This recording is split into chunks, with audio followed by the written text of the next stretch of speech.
everyone, I think we're going to make a start.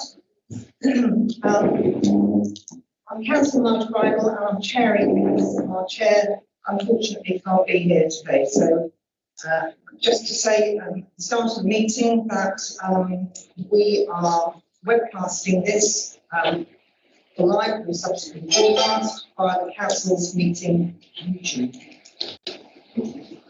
So apologies, we've had Councillor Holbrook and Councillor Sharp.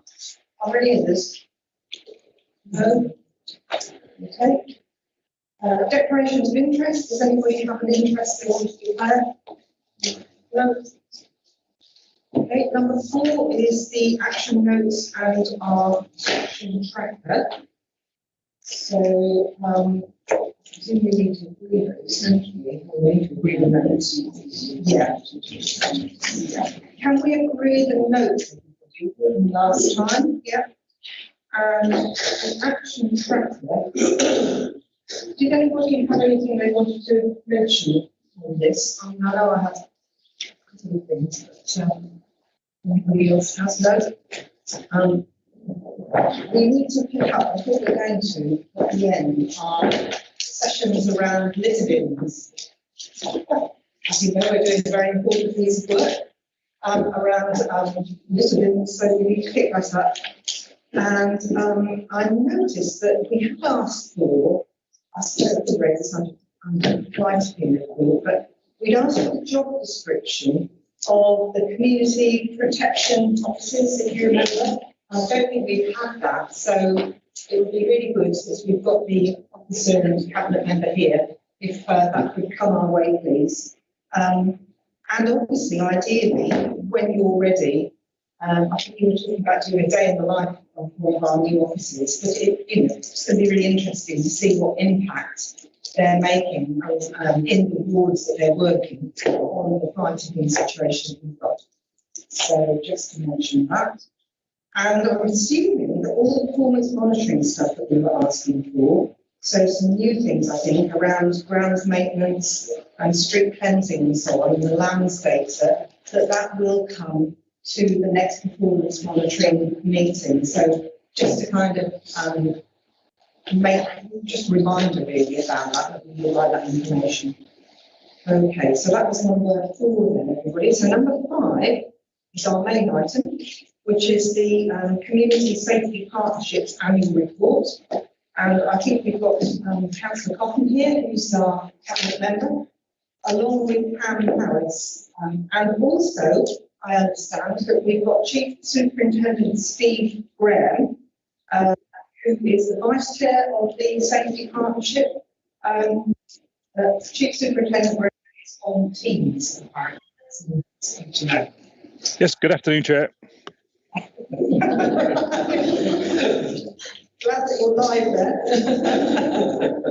There's no escaping the police. Okay. So if on that item, then on item 5, if Councillor Cotton would like to, just say a few words to introduce your report. I mean, obviously we've all read it, and presumably we've got some questions, but by all means, give us a few bullet points. Absolutely. Thank you, Chair. My trepidation of being in scrutiny is doubled by the fact that my one colleagues chairing the meeting, so I'll be best behaviour. You've already introduced Steve and Pam. There's also apologies this afternoon from Wacker Army. There's our Assistant Director responsible for community safety. Unfortunately, Wacker's come down with COVID, so he's unable to join us, but I'm sure we'll all send our best wishes to him. I just wanted to say a few things in introducing the report. As we say, it's fairly extensive. Firstly, just to put on record, really, my thanks to all of the partners who contributed to the work of the Community Safety Partnership over the last year. Obviously, we as the Council host the partnership, but it is very much a joint endeavour involving the police, health, fire, probation, housing, and the community sector. And one of the things I think comes through this report is the importance of that partnership in ensuring that all agencies with a stake or an influence around community safety are sat around that partnership table. And certainly ensuring we've been able to deliver quite an extensive number of projects and interventions as set out in the report. When I came in front of this committee, albeit virtually 12 months ago, that report last year reflected the very unique circumstances of the pandemic and the lockdowns that we've been through. This year's report is slightly more business as usual, but it also reflects the fact there's been a transition back to some form of normality.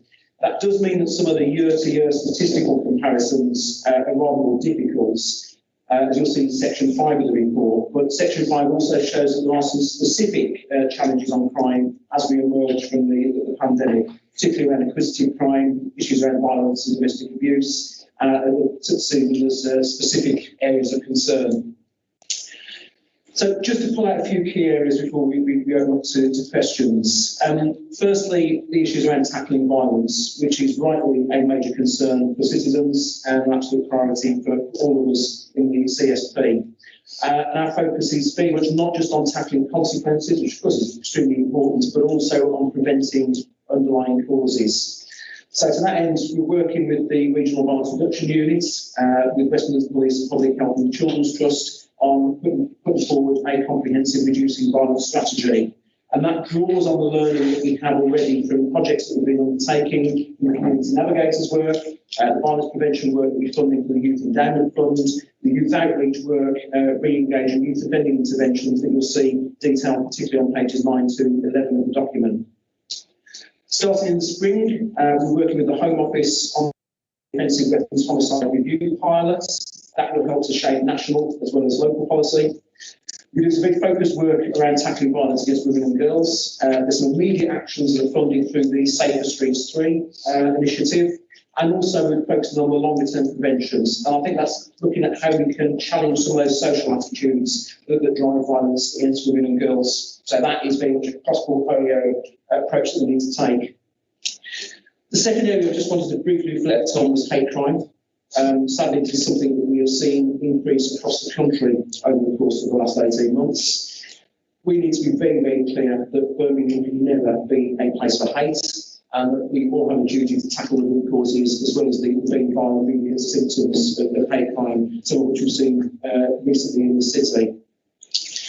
We pulled together a hate crime partnership to try and take forward some cross-sector actions. We've got 83 members from various agencies involved in that partnership. They shaped the Tackling Hate Taking Action action plan, which I also shared with colleagues on education and Scrutiny a few weeks ago. That sets out some very specific steps to be taken, from strengthening and simplifying the reporting routes for hate crime, raising awareness across citizens of what constitutes a hate crime and how to come forward, and also some targeted interventions. That includes some work with the major sports clubs in the city, arts and education programmes around tackling racist narratives, and also the 10-point plan that we developed with partners to tackle some specific community safety challenges in and around the gay village and the wider needs of addressing issues of hate directed at the LGBT plus community in our city. The other area I just also wanted to focus on was domestic abuse. Again, the statistics very stark story around domestic abuse during the pandemic and afterwards, and you can see some of those numbers in section 5 of the report again. We were ahead of the curve, I think, in Birmingham, responding to the new Domestic Abuse Act. We set up the Domestic Abuse Partnership Board in shadow form before it was a statutory duty to do that. That meant that we got ahead of the curve in laying the foundations for many of the actions and duties we're now to take forward under that Act. That board has been crucial in ensuring that we've got sufficient supply of refuge places, we've got the support pathways in place for victims, and we're now looking at how we make best use of the 3.2 million one-year funding that's come through from government, which has been put through Cabinet on that just a couple of weeks ago. We're also strengthening the multi-agency risk assessment competencies, so-called MARACs, to ensure that every victim of domestic abuse is getting consistent service and support when they come to us. And we've also been asked by the Police and Crime Commissioner's Office to lead some of the regional improvement and development work around domestic homicide reviews, again, drawing on the learning that we have here in Birmingham. The final bit I just want to touch on is around localised working to tackle antisocial behaviour and crime. All of the local partnership delivery groups are now being up and running. They've got very much a place and a people focus, and I know that some members here are involved in that work. We have our redeployable CCTV and automatic number plate recognition cameras in action, working through the LPDG to deliver those to the places where they need to be. We're strengthening case management processes around antisocial behaviour, and also reviewing and strengthening the community trigger process, which of course is a legal duty that people have. We wanted to look at how we can ensure that's more effective, so we put independent chairs in place to tackle community trigger requests, and action plans to address those issues that may not pass the community trigger threshold but still require some response. Also, under localised work, I just wanted to flag up the work, the very effective work that's been taking place as part of the supported housing pilot that Department of Justice Council have been involved in. We secured under Safer Streets 2 £435,000 to support some specific crime reduction work and community engagement in Stockholm Green, where we're going to have very specific issues around supported housing. Overall, as you'll see in the report, we've undertaken 369 investigations, 128 joint visits with other colleagues. We've issued 9 community protection warnings, and there's a police closure order being introduced as well. And there's some very interesting case studies on page 4 of the report around that supported housing work. So I hope that gives you something of a flavour of the contents of the report. Obviously, there's a lot more detail sat within the documents. We know we've got a lot more to do as we face the challenges that are coming down the track in this city, but what I can say, I hope that Steve, as Vice Chair, will echo this, is that there's a real shared commitment across all partners to ensure we do all we can to keep people in the city safe. Thanks, Chair. Thank you, Councillor Cotton, very much. Right, please, do you want to come in and review? Yeah, Councillor. Thank you. Thank you. And that was interesting. And so some of the stuff in the report about modern slavery and things, but it's really good that we're doing as much as we can. But at the end of the day, it comes down to the police, doesn't it? I mean, for example, the issue you raised down in the gay village where people were attacked when they're leaving nightclubs, there needs to be a big police presence down there. There just needs to be. And that's where I think these things fall down. We don't seem to see enough. I know the police have a lot to do, but I think, frankly, they could be more proactive in some of these things. And it's no good just sort of going down there the week afterwards, is it? And you know, they need to do it week in and week out. Because if people are going, anybody goes to any of our clubs and venues in the city, they want to feel it's safe when they come out. And if they don't, they won't go, and then the things will fold. And so, you know, what's being done about more of that, which isn't really a council thing, it's more of these things. You see what I mean? At which point I shall turn to our police officer. Steve, I think that's one for you. Yes, thank you. I could feel all the eyes looking at the screen then for a moment. And in terms of addressing that point, we do try not to be entirely reactionary, and we've had a neighbourhood team embedded around the gay village, around Her Street, working with the venues, working with a number of the reps from the community for quite some time now. And then when we had those that hotspot of those repeat incidents, probably about 3 to 4 weeks ago now, it was one of those that we didn't just put a response in place, but we enhanced our response. And so what anyone who goes there and it is particularly of a Friday and a Saturday, but there is a presence there every night of the week. But we've established what we call a pop-up police station, where there's literally a gazebo gets set up so that there's a real focal point for anyone with concerns at the start, during, or towards the end of their night, in the nighttime economy around there, to come and discuss them with discuss their concerns with the police officers, and earlier in the evening with the PCSOs who regularly work those areas. So what we're not doing is parachuting officers in from across Birmingham or even across the whole of the West Midlands. It's officers who day in, day out work those local areas that they can come and have conversations with. Now, it's a sad fact of society, not of policing, that sometimes bad things do happen. And what we then try and do is to deliver a first-class service to all victims of hate crime. And I'd endorse what Councillor Cotton said there, in that I do think as a city and as a community safety partnership, we have a robust response to tackling hate crime. Sometimes do we get things wrong? Yes, we do. Would I like to see more officers across the whole of our nighttime economy, and in particular around the gay village, to deal with those hate crimes? Absolutely. But there are competing demands all over the time, so that if we were having this conversation probably in March time, we'd have been talking about what we were doing to tackle knife crime with young people in the west of Birmingham following that tragic murder that recently came to a head at court. And so what we want to do is make sure that we've got sustainable plans to deal with all the threats to our community, But as Councillor Cotton said, one of our main focuses is on tackling hate crime. Now that we were hoping to maintain the momentum of that activity that I've described. But what I can't promise, because the easiest thing in the world for me would be to make pie crust promises and say that we're going to double or triple our presence in around Hurst Street and the village. But frankly, that won't be happening. But we have got some longer term problem solving solutions, both with the community, seeing what we can do around stopping the car cruising and other diversion activities, including upstream education for some young people about tackling hate. Thank you, Chair. Thank you. Yes. Obviously, I quite understand the police can't be everywhere, and there aren't as many police as everybody would like. But what about cameras? Because I know, as a woman walking around, I feel a lot safer if there's a camera there, and I think someone is less likely to attack me because they know they're going to be photographed. So the council, my understanding is that they're taking cameras out. What about a big drive to put a lot more cameras in, especially in places like this around the city centre, around the gay village, where people might be at risk late at night?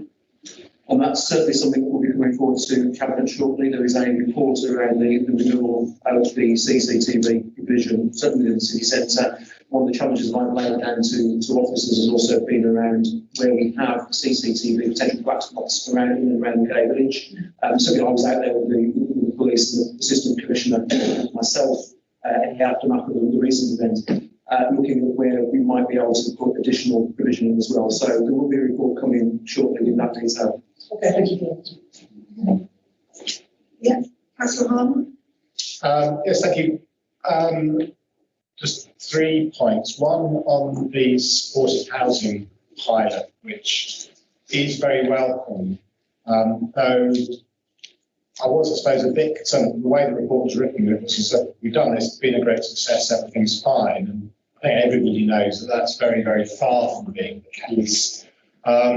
And some sort of nod towards that in the report, I think, would have given a better bit of balance. I mean, just as an example, recently in my ward,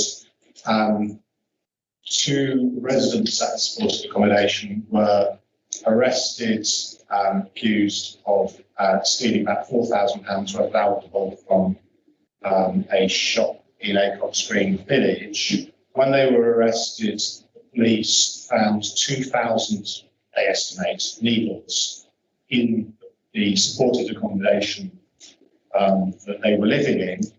And this story was, well, this information was relayed at a meeting that I was attending, that was attempting to engage with the supported providers. And the supported provider for that property, Ash-Shahada, were in that meeting. And when asked, do you know about this? Oh, no, we haven't heard about that. And the police officer had contacted the support worker, because that's the nature. One of the natures of the problem with supported accommodation is that the people that actually make the money out of it are not the registered providers, subcontractors from the registered providers. And the police rang the support worker for this particular property, saying, oh, I went there a few days ago, everything was fine. And the sergeant's response to that was, well, you know, I've heard blatant lies in my time, but, you know, if there's 2,000 needles in there when my office is at 10, it's pretty unlikely that it was fine a couple of days before. And that's, you know, so that is the scale and nature of the problem. That's just one example, and I'm sure everyone around this table could give other examples. So it's great that there's a pilot, but you know, and I know that obviously we've got the report coming well, be produced by Scrutiny co-awards, and it's coming to full council next month. But I mean, just we need something that covers the whole city. I suppose that's the point I'm making. Secondly, on modern-day slavery, I'll talk a bit more about this on the next report, but the scale of that is alarming. You're talking about 60 cases a month being recorded, but I fear that's, you know, well, that's a tip of the iceberg, or what proportion it is. I fear there's far more there, and that's really quite a salutary statistic, and you know, I think we need those all to do much more to tackle that problem. And as I say, we'll talk a bit more about that, about the begging issue in the next report. And finally, I just wanted to raise a niggle I know you're aware of about the local partnership delivery groups, which I was attending the Birmingham East one, not as a member of the group, but as a guest, and contributing when there were issues relevant on the agenda, at the discretion of the chairman. But now I'm not invited to those meetings. I don't know when the meetings take place. I don't get minutes of the meetings. I don't get agendas for the meetings. And I think it's a shame. I think all councillors in the LPDG areas should at least be copied in and told about the meetings. And so that, if they want to flag something up, they can, even if they're not allowed to attend as guests, to at least contact one of the members of the meeting and say, can you raise this on my behalf? So it's very disappointing that has stopped, despite the fact that I have raised that before. Thank you, Chair. Thanks, Roger. Firstly, on the supported housing issue, please don't mistake what we're trying to do there in terms of championing some of the good work that's happened as any degree of complacency around the scale of the problem. Because I think it's really clear that this is a national scale. And what we need, in addition to the work that's happening here, which is being documented with good partnership responses, what we need is a change in the national regulatory framework around this. And until that happens, we are going to be fighting an uphill battle. So I think one of the things that has to come out of this pilot, and also I hope we see out of the work that Scrutiny has been doing, is that pushback to government around the need to step in, change the regulatory framework, and ensure that we get the powers that we need to properly enforce them. We learned some stuff from the pilot around enforcement to be really valuable, but there's much more that we need, and having those tools and those powers from government is got to be a key part of that. I understand that the provider that you referred to is one that we've been looking at particularly closely, and I believe was subject to the closure order that I referred to in the opening remarks as well. But clearly there's other information that we need hands on hand here to be able to take that away as well, Roger. So happy to do that. I think you're absolutely right on the modern slavery point. There is always concerns me that we only know or only see what we see and know what we know. And I suspect you're absolutely right. There is a massive iceberg here beneath the water. And this is why certainly the work that our modern slavery coordinator has been doing together with partners around raising awareness within the council and other agencies around being able to identify modern slavery and identify those referral pathways is so important. I think we've all got to be really vigilant around identifying and knowing what to do in those circumstances. I know we talked about the LPDG membership before. Absolutely, hear your point. I understand members' frustration that we try to manage a very large geography, which makes it sometimes very difficult to engage every single elected member within those areas physically in the meeting. However, I think there's a valid point made around how ensuring that information gets out to members. The plans are already instructed officers to ensure that paperwork and minutes are circulated amongst all elected members. And of course, we'll continue to keep that situation around how the LPDGs work and how they engage elected members on review going forward.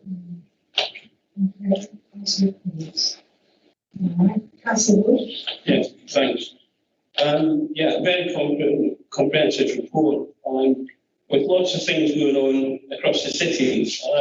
Just like some sort of reassurance, I suppose, that we don't always operate in silos. Is there cross communication where it does arise between things that happen in here? I just want to make sure that everybody's not operating on their own and sort of passing the ball.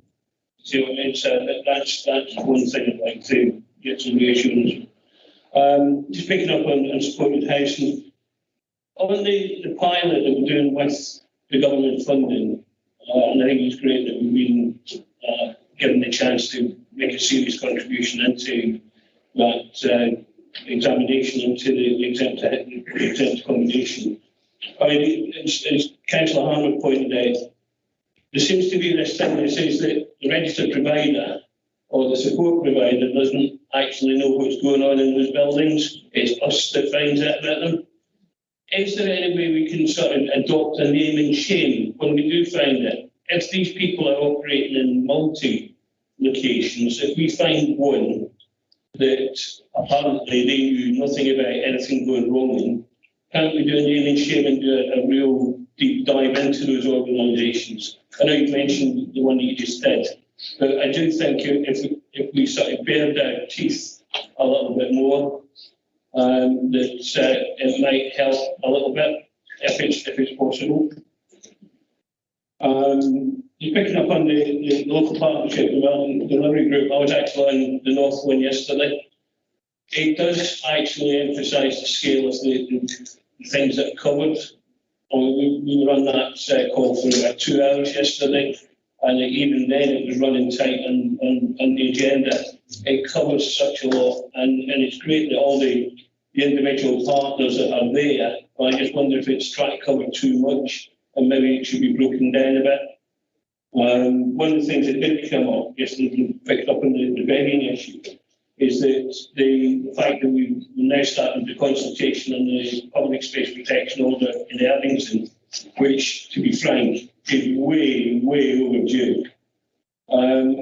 Councillor Moore pointed out that in Worcester, the PSPO that we were consulting on in Erdington doesn't cover begging, because apparently our legal services said that it wouldn't get through. However, Worcester, they've got PSPOs in place that does cover it. So it does concern me that we have various legal opinions across the cities. And, you know, again, it seems to be another example where we try to reinvent somebody else's wheel. You know, why can Worcester do it, but we can't? And again, you know, the other thing is like the car cruising on Operation Hercules. The prevention thing that was supposed to be in place on the A38 and various other areas. Again, that seems to be stuck in legals as well. Everything seems to get stuck in legals in this city. So I think it's about time we gave some support, and if they can't handle it, let's give it to somebody else who can.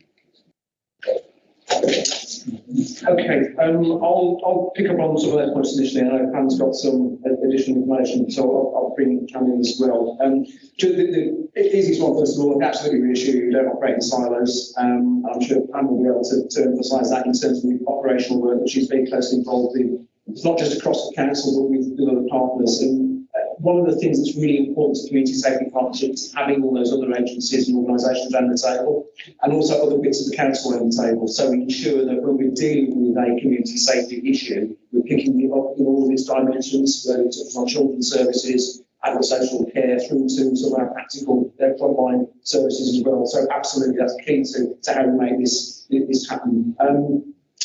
On the issue of the supported housing pilots, I think certainly if we're able to name and shame and call people out, that's what we should be doing.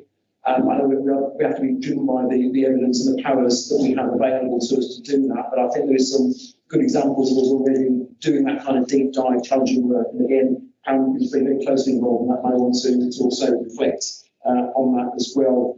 I think there is a challenge, as I said earlier on, around the geography that LPDGs cover. And that partly reflects a resourcing issue, I think, that our ability to resource a number of additional or smaller groupings, and also the ability of the police to be able to support that process as well. But again, we do keep that under review through the main community safety partnership.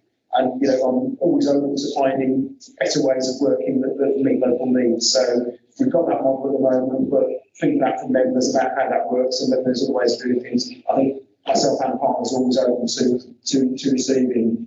On the issues around legal services, I think I'll speak in defence of our legal services team here, because I think that they have provided us with good, solid legal advice, particularly around the situation of Operation Hercules and the car cruising, where this is a result of a national case around the definition of persons unknown, which has placed us at something of a disadvantage with the injunction that we had in place. Again, Pam is somewhat closer to the detail of that than I am, but I do think that we've done everything that we can do in that space, and we are at the mercy, if you like, of a case that was beyond our control to an extent.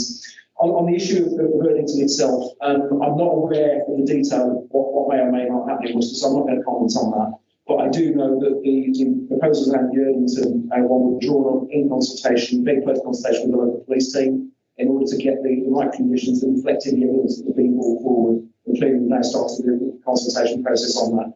Do you want to do that as well? Yeah, and with partnership work, all I can do to reassure any member of my team, you cut a number in the middle and it's got partnership written through it. It is how we work. We don't do anything without partnership. Whenever we look at anything, the first thing we do is what partners need to be involved. So I just want to assure you that is our absolute focus, and we do work really well in partnership.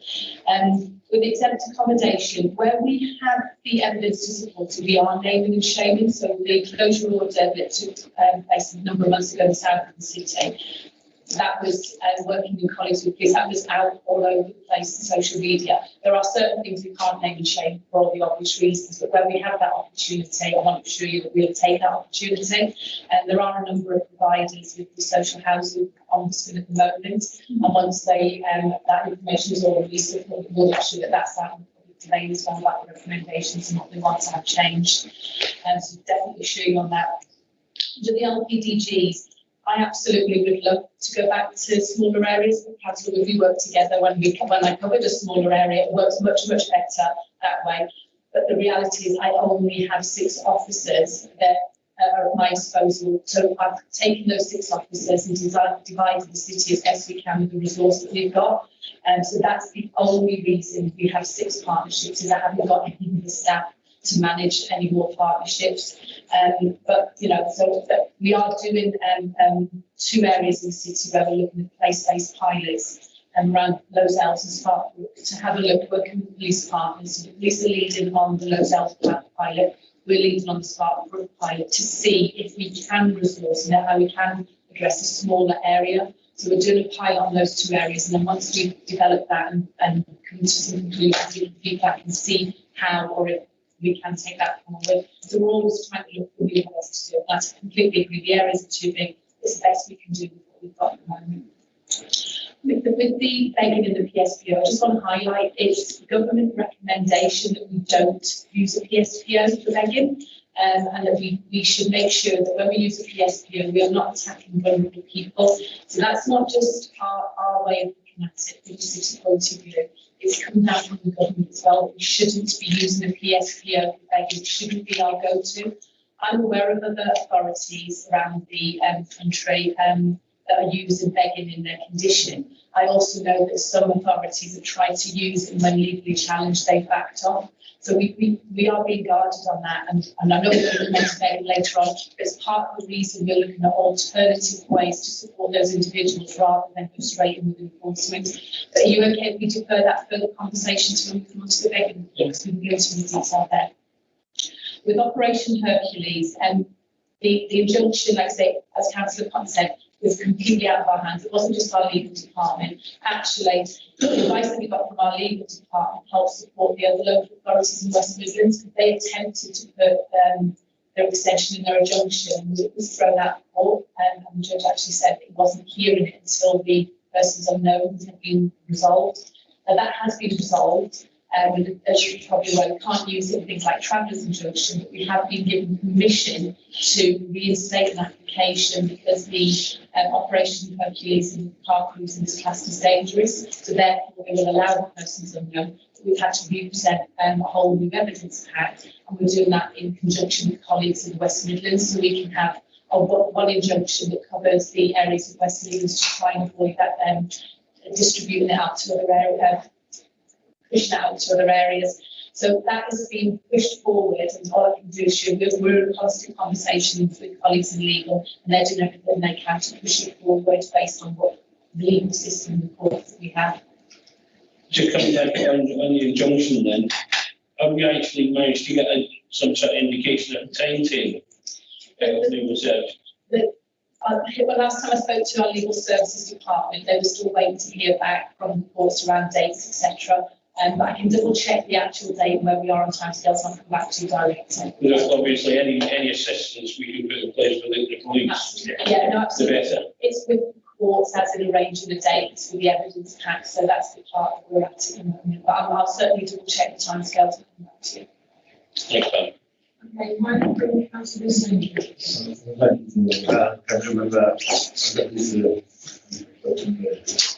On page 21, right, talk about the local properties usually true. And it goes on saying that this local partnership monthly, and the councillors and the others are invited to that.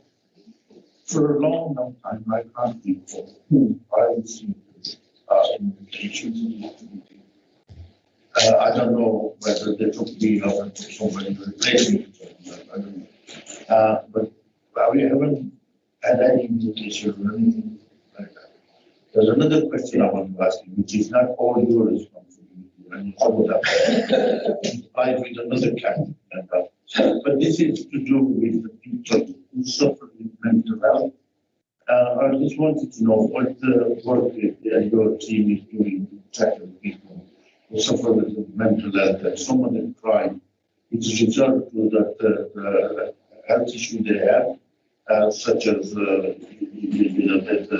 in the Patchway Island, that there's a lot of issue with the night crime and all that. So is there any work being done with mental health? Okay, so on both of us, forgive me, I can't remember whether you were, because the nominations for members to serve on the LPD duties came from the political groups, and I can't remember whether you were one of the nominees or somebody else was, without looking at the list, which I don't. So let me take that one away. If you have been nominated as a member, that may well be why you've not been invited to meetings, but I need to check. In which case, I'll be very cross if I find out that you are on there and you haven't been invited. So,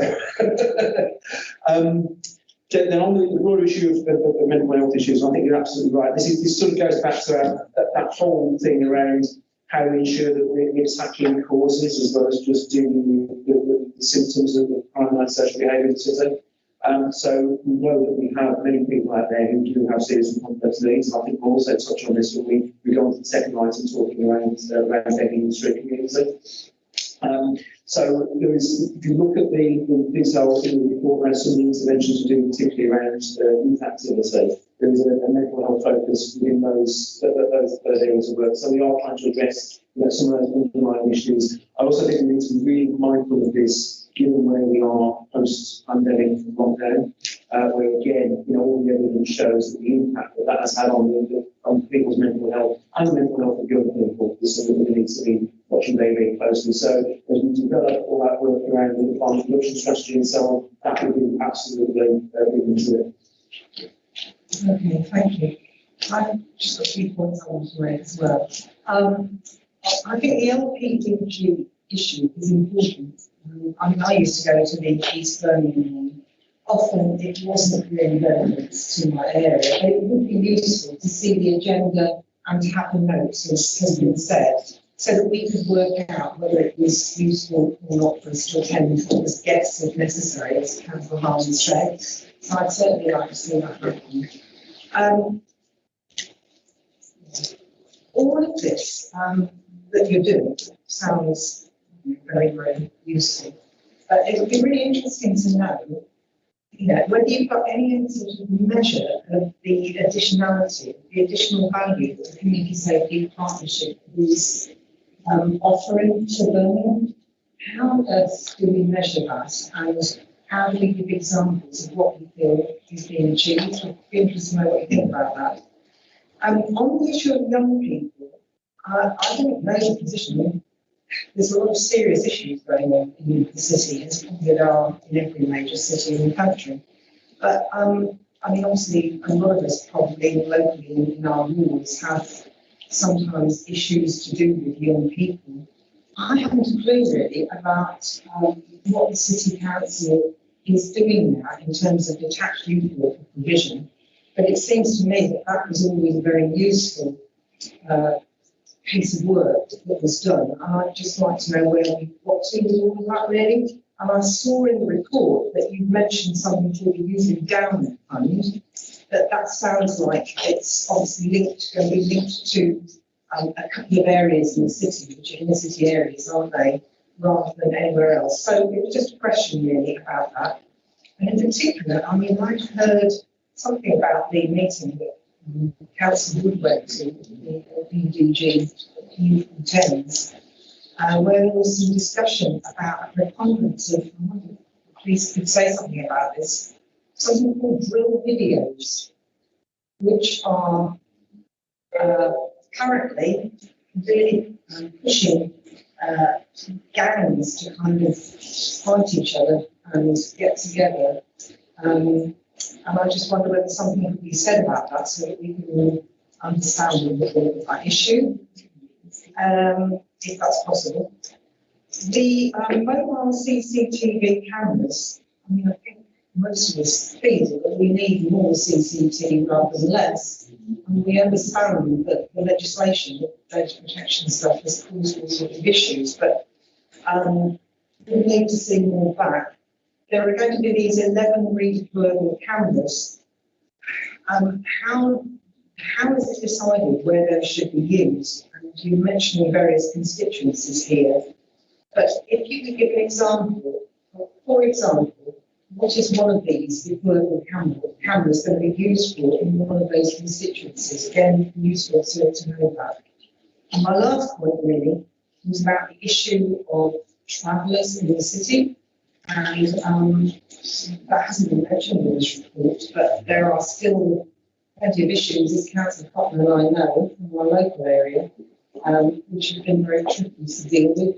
And I just wondered what the latest state of play is on the travellers issue, whether you can say something about it as well.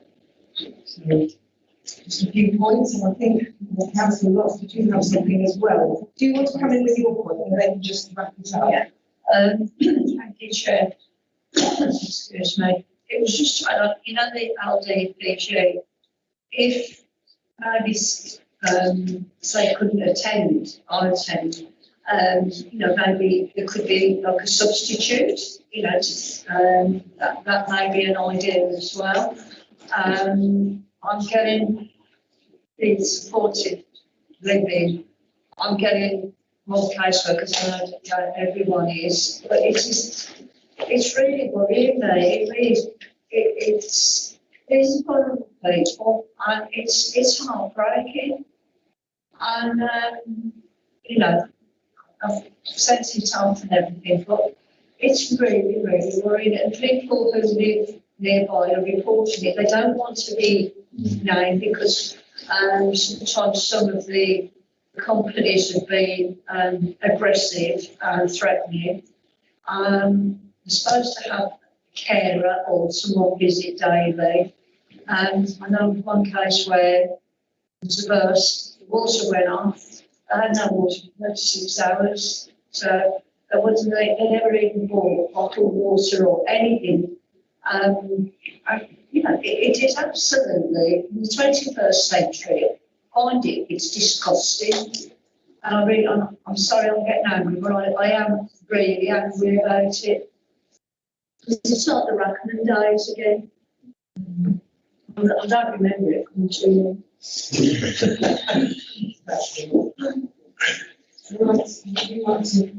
Right, an extensive number of questions there, which I hope I've written down. Can I suggest first that we might want to pick up the issue you raised around so-called drill videos, because I think both Steve and Pam have something to contribute on that. So can I suggest we go to Steve first, who is in perspective, and then to Pam for a question from outside. Steve. Yeah, sorry, it's a little bit echo. I think we're talking about the drill videos question. Is that right, Councillor? That's right, yeah. Yeah, perfect. For those that don't know, drill is a type of music. This is what I'm going to sound like even older than I actually am. But drill's a sort of a modern rap type music. And one of the challenges that we're having is that young lads, and it is predominantly lads in different parts of Birmingham, record their own music videos where they rap, they change lyrics.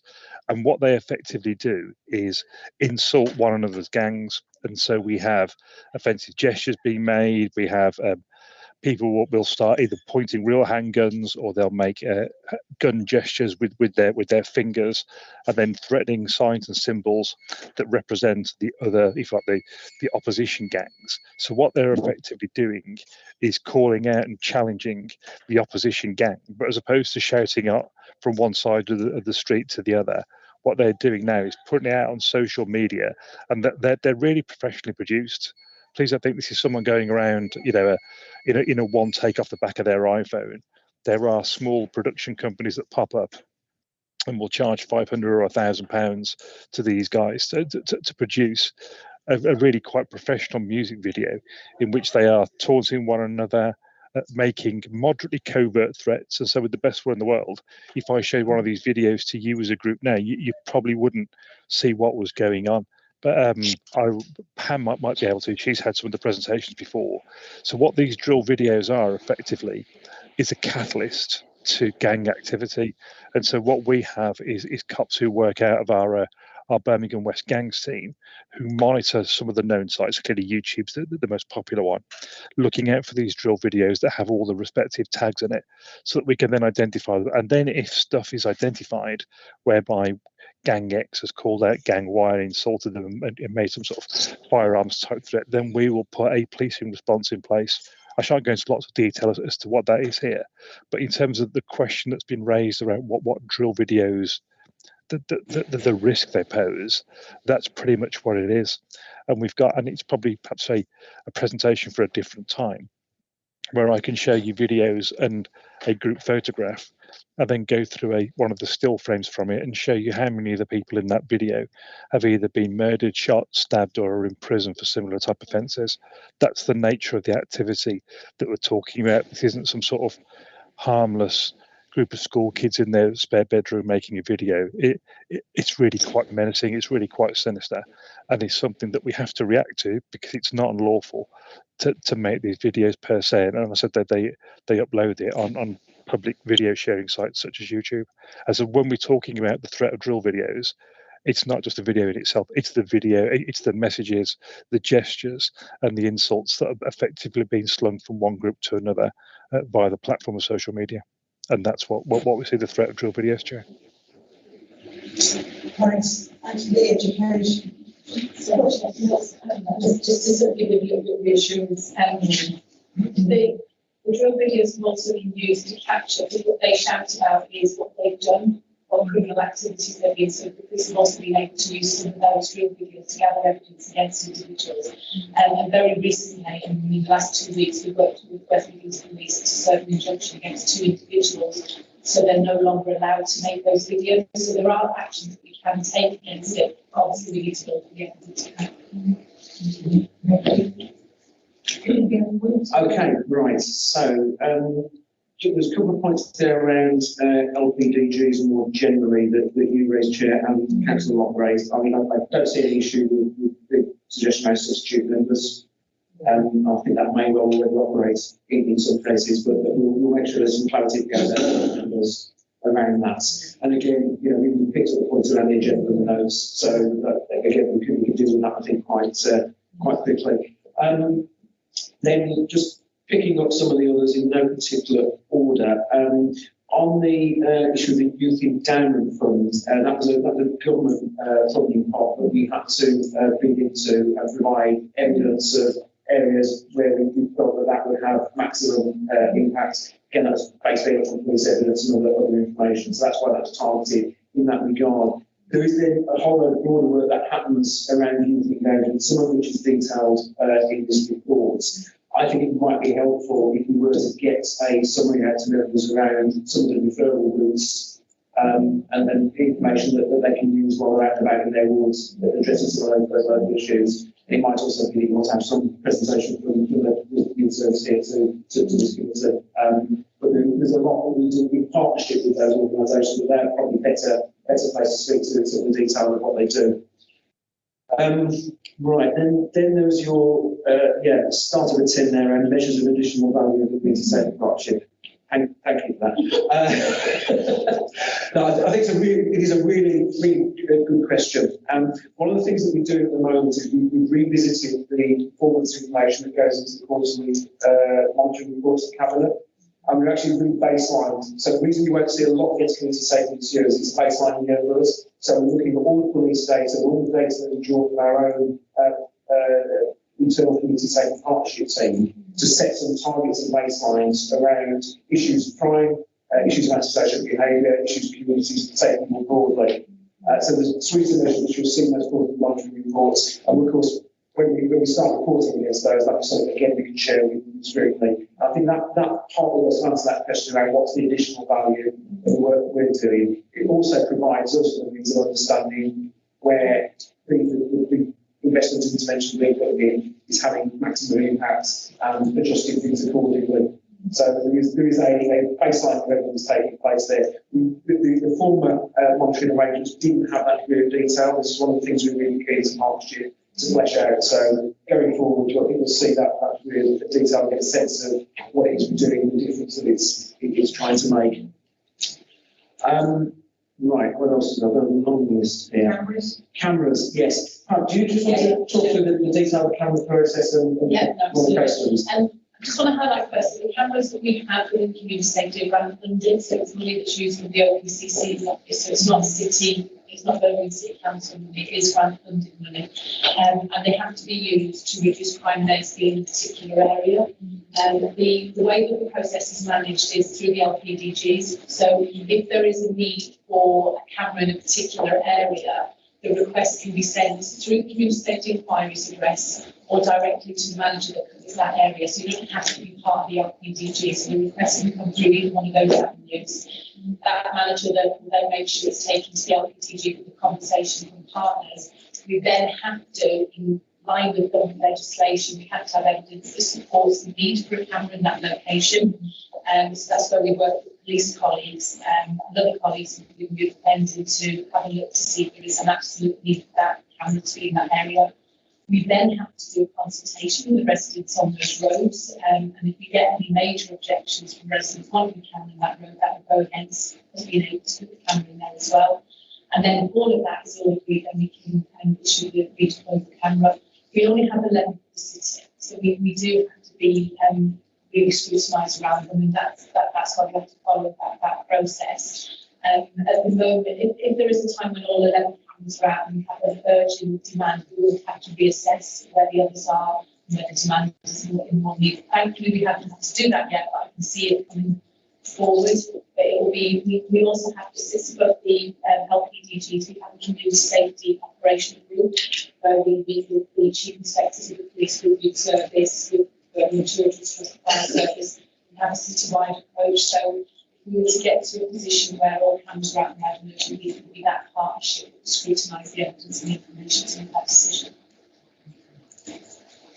Right, and the other issues, travellers. Yeah, and I think on that it would be useful to use actually, we have Mark Croxton here, because a lot of this sits with the regulation and enforcement side, which doesn't necessarily come directly under my portfolio. However, certainly from the perspective of my part of the world, one of the longer-term things we're doing is setting up a proper engagement partnership with the travel community. So we've got a dialogue with representatives from the gypsy revenue and travel communities that come to our city and can address some of these issues at source. I'm aware that we put arrangements in place in terms of new transit citation areas to be able to move people on more quickly than they would on land that wasn't appropriate. And conscious that there's one specific issue very close to our geographical interests at the moment. And I know that Mark is dealing with that as we speak. So but I think it might be useful if you want some more information on that to invite Mark along to take through some of that detail. Okay, thanks very much. I think then on the in-service and travellers issue, we discussed that with the chair and see what she thinks in terms of future reports. Right, thanks very much. You've got to leave the truth of the thing, haven't you? Do you need to be here for the begging? Well, I'm happy to do some words of introduction and statement here. So I've got to go to the monitoring to pay across the way. Councillor Steve Graham, please. Yes. I do apologise. I think if we finish that agenda item, with your permission, can I step away, please? I deploy to Qatar tomorrow for an exercise ahead of the Football World Cup next week, and also next year even. And so I've got to go to a briefing at 3 p.m. if I can be excused also. I know you can't come to Qatar with me.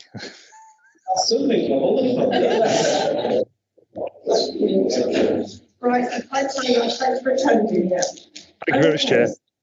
Thank you. All right, that's item 5. So move on then to number 6, which is the begging report. And I think we've got some people here from Trident Reach.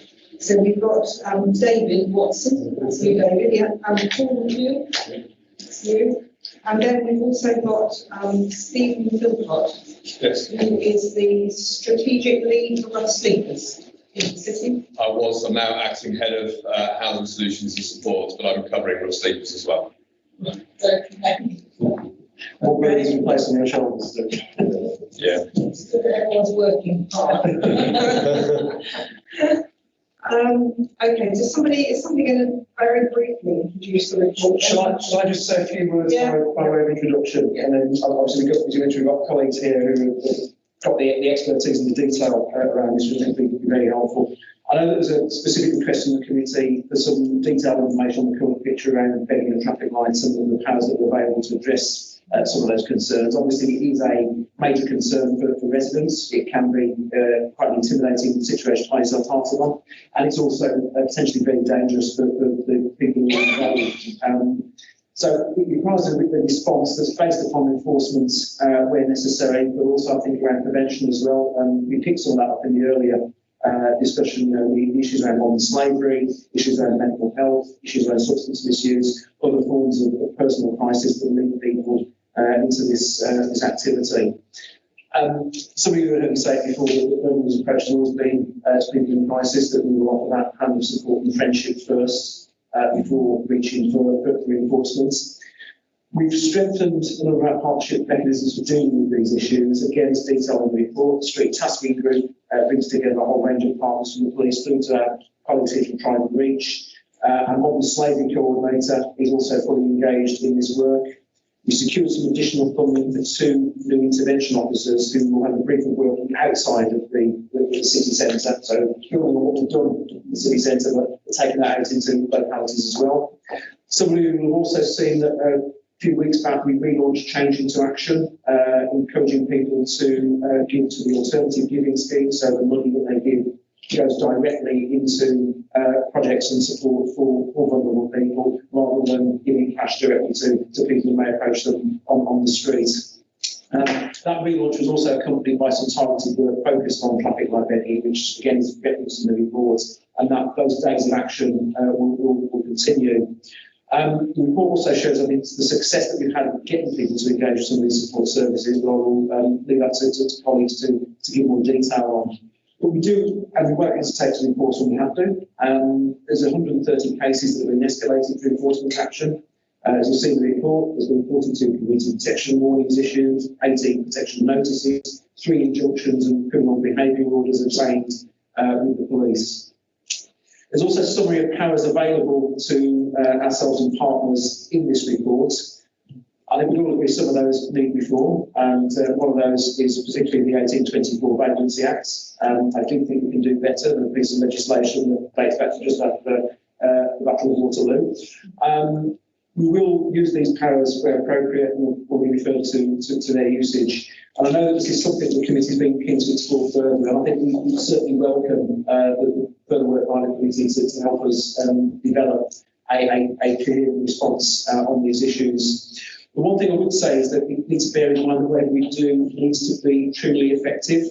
I think with an issue like traffic light begging, where enforcement and identification can be real challenges, not least because people can frequently leave this location before officers can get to them. We've got to ensure that we do something that's actually effective and works. And I think the weakness of arguing that it's just a single intervention, whether it's a PSP or whatever, can address that. It doesn't answer the question. I think unless you guarantee we can identify and engage with individuals, something like that isn't really effective or enforceable. there's some real issues of practicality and resources, and we just need to be able to think about that, ensuring that we're doing all the things that we can to do this in the right way.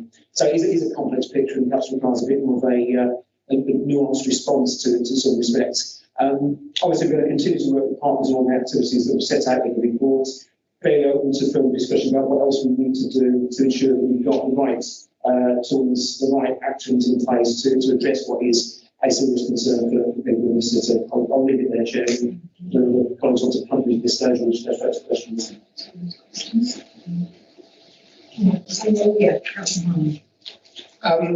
Thank you and welcome to this report. I have a couple of questions or concerns. One picks up the point about modern-day slavery, because anecdotally, it certainly seems to me that modern-day slavery is a significant cause and driver of this problem. It just all seems too organised to be people who happen to be, decided themselves that's the only solution for them personally. It just seems far too organised for that.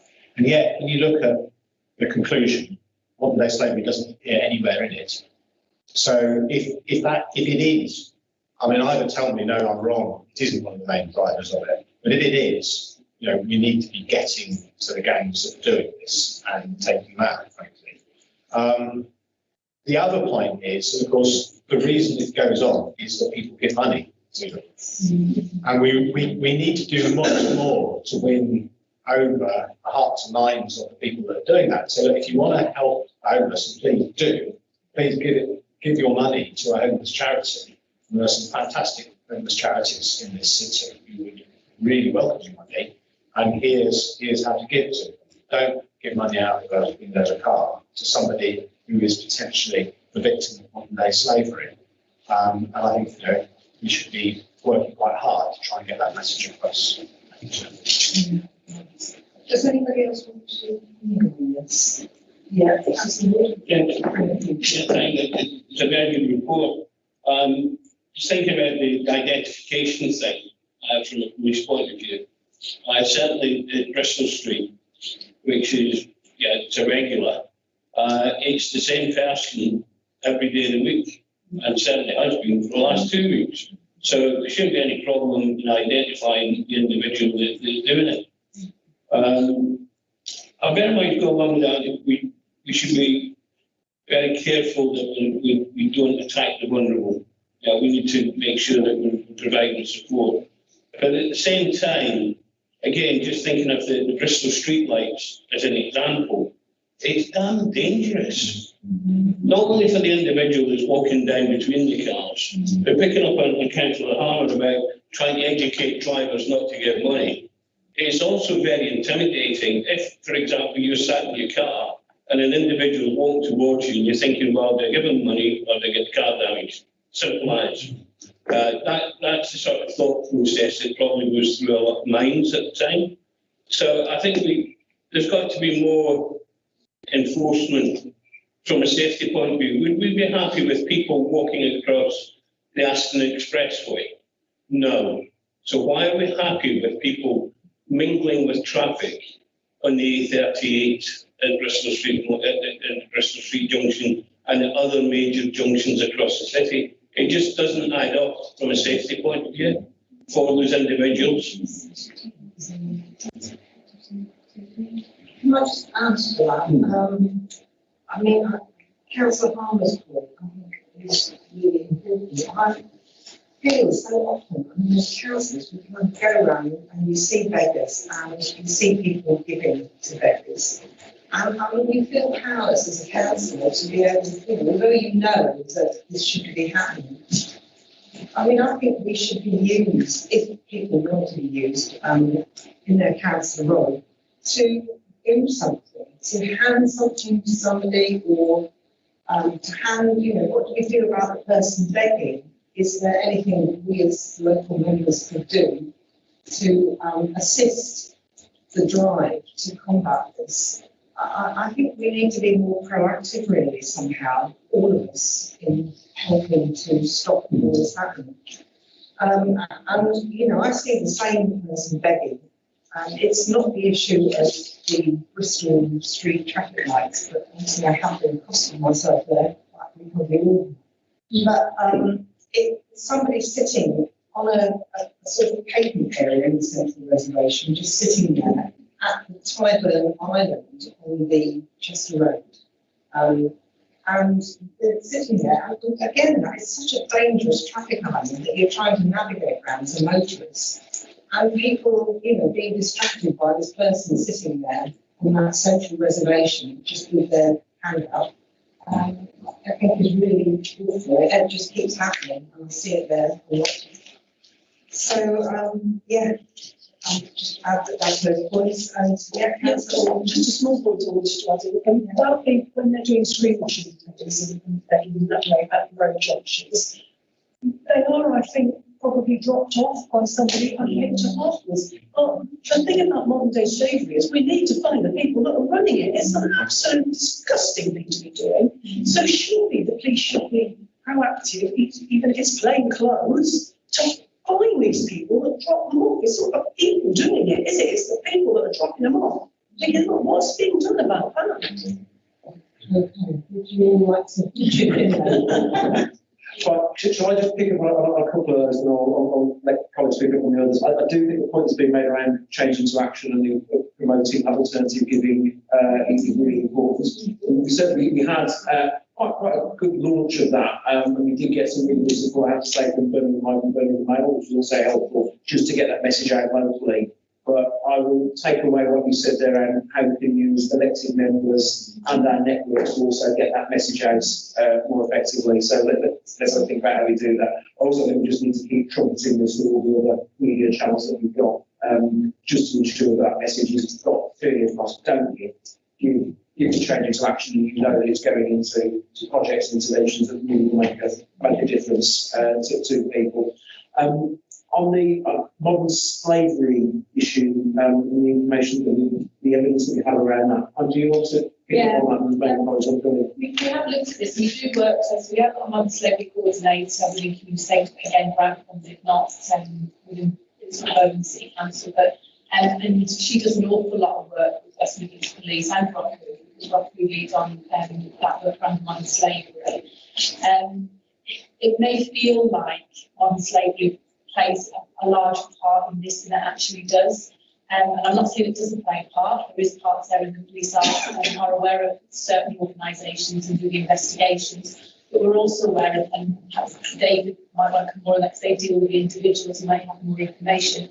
But we're aware that families use it as a business. So it's not modern slavery. It would be a family or a particular community group that use it. A few years ago, it was prevalent in the Romanian community that they would have it within their family unit, extended family, that would be used as their form of income. So it's getting that balance. So I just want to assure that we're not ignoring the fact that modern slavery may play a part here. I think the feeling is that may play a bigger part than that you think it plays a bigger part than it actually does, and there are other elements to there.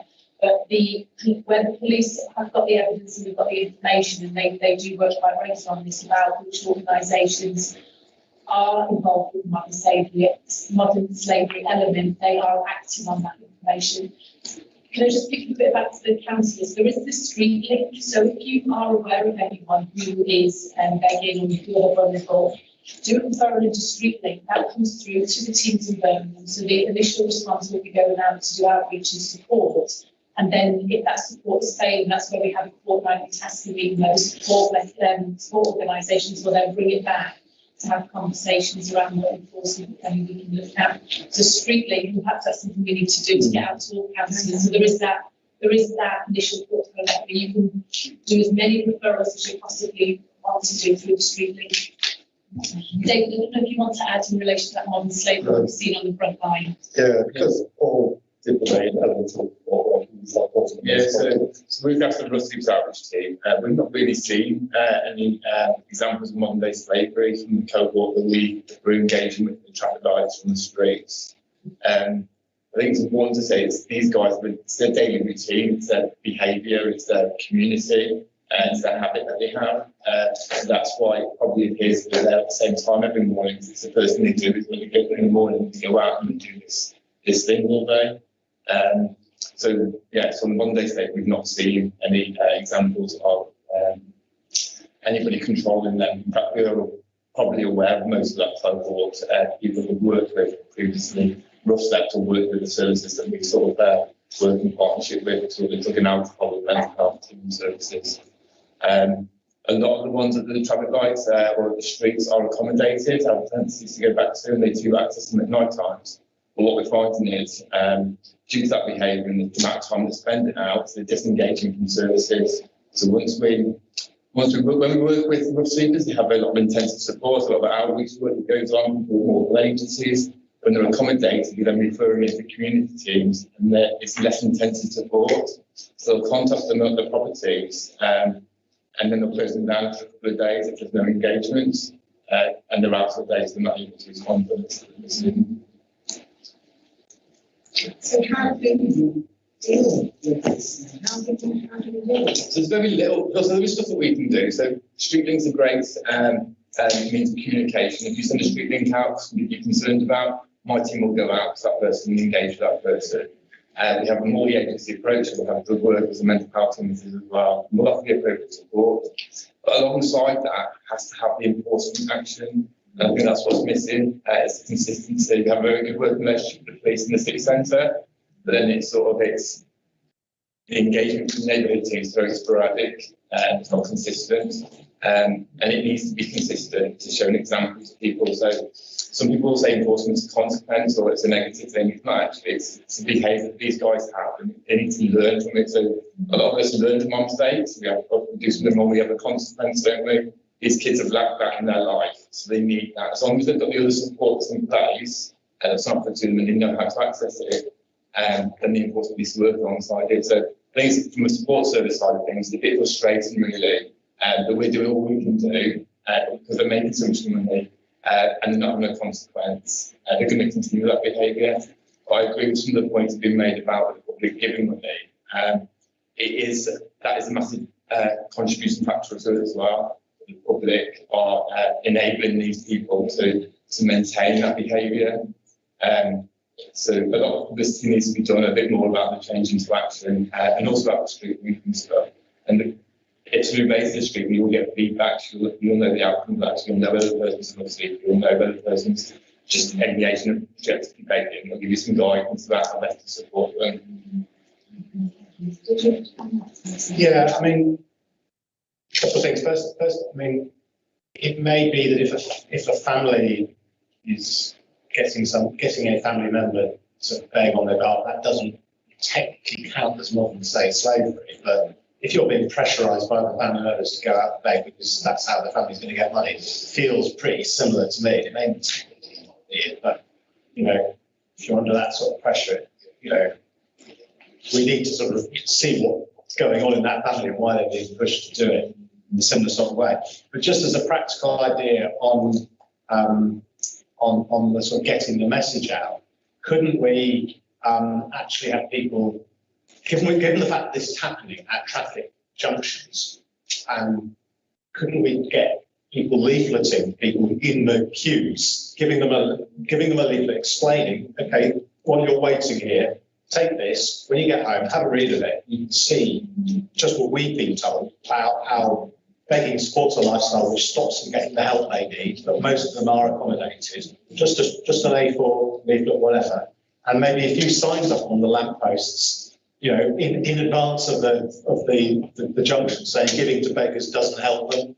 Or some sort of acceptable, something that the partners could come up with, some form of words that then relates back to the leaflets that they're given out. I mean, it seems just a bit of imagination here. I'm not saying it has to be exactly like that. I'm sure some people come up with some sort of program that would get that message over to exactly the people that are getting it. And we do vary that. So we hand out leaflets every 2 months to do an agency audit out. In your LPDG meeting, is it? So we circulate the street link information and the change into action literature, and we advocate for local communities to do the same what you've just suggested, to pick up in their shop windows.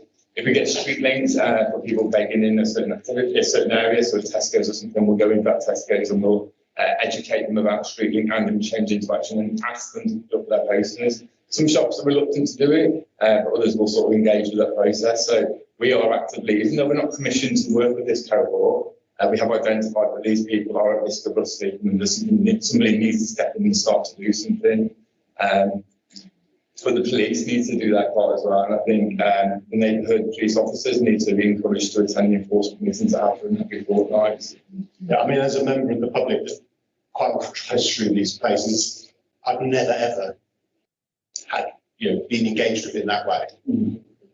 Yeah. So, So that's why you need to go back to the LPGG meetings and encourage them to use the literature that's been sent to them all the time, because it is being sent. I think we've sent it out in the last 3 months twice to this group of people to shout in their communities. I think that's what needs to be sent out then to all members of the council. I mean, I know that we'll get so many emails, probably people won't read it, but maybe some of us will. So it's not just about the actual person doing the begging, but it is about the people doing the giving as well. We need to get at both, don't we? We need the literature to be able to assist. The point around the consistency of neighbourhood team response, I think, is also Yes, that's very important, which again is something that I'm pushing through community safety partnerships essentially as well. So we need to work on that. If it's okay with members, is it okay if I get to my next thing? You should. No. Yeah.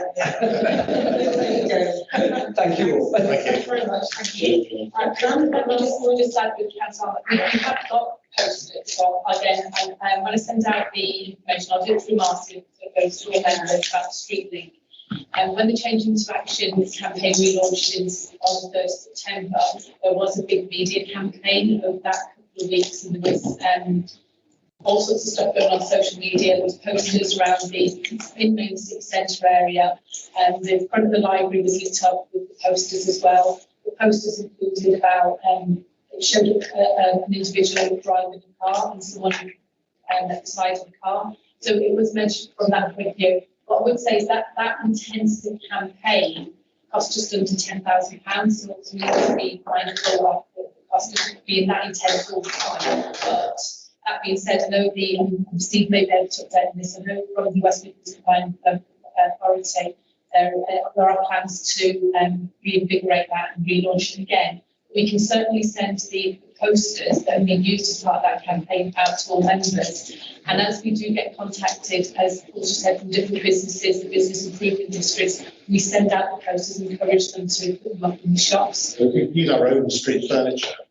How much do we have to pay ourselves to put a poster on all of our own lampposts? It's the cost of production. Yes. No, absolutely. Absolutely.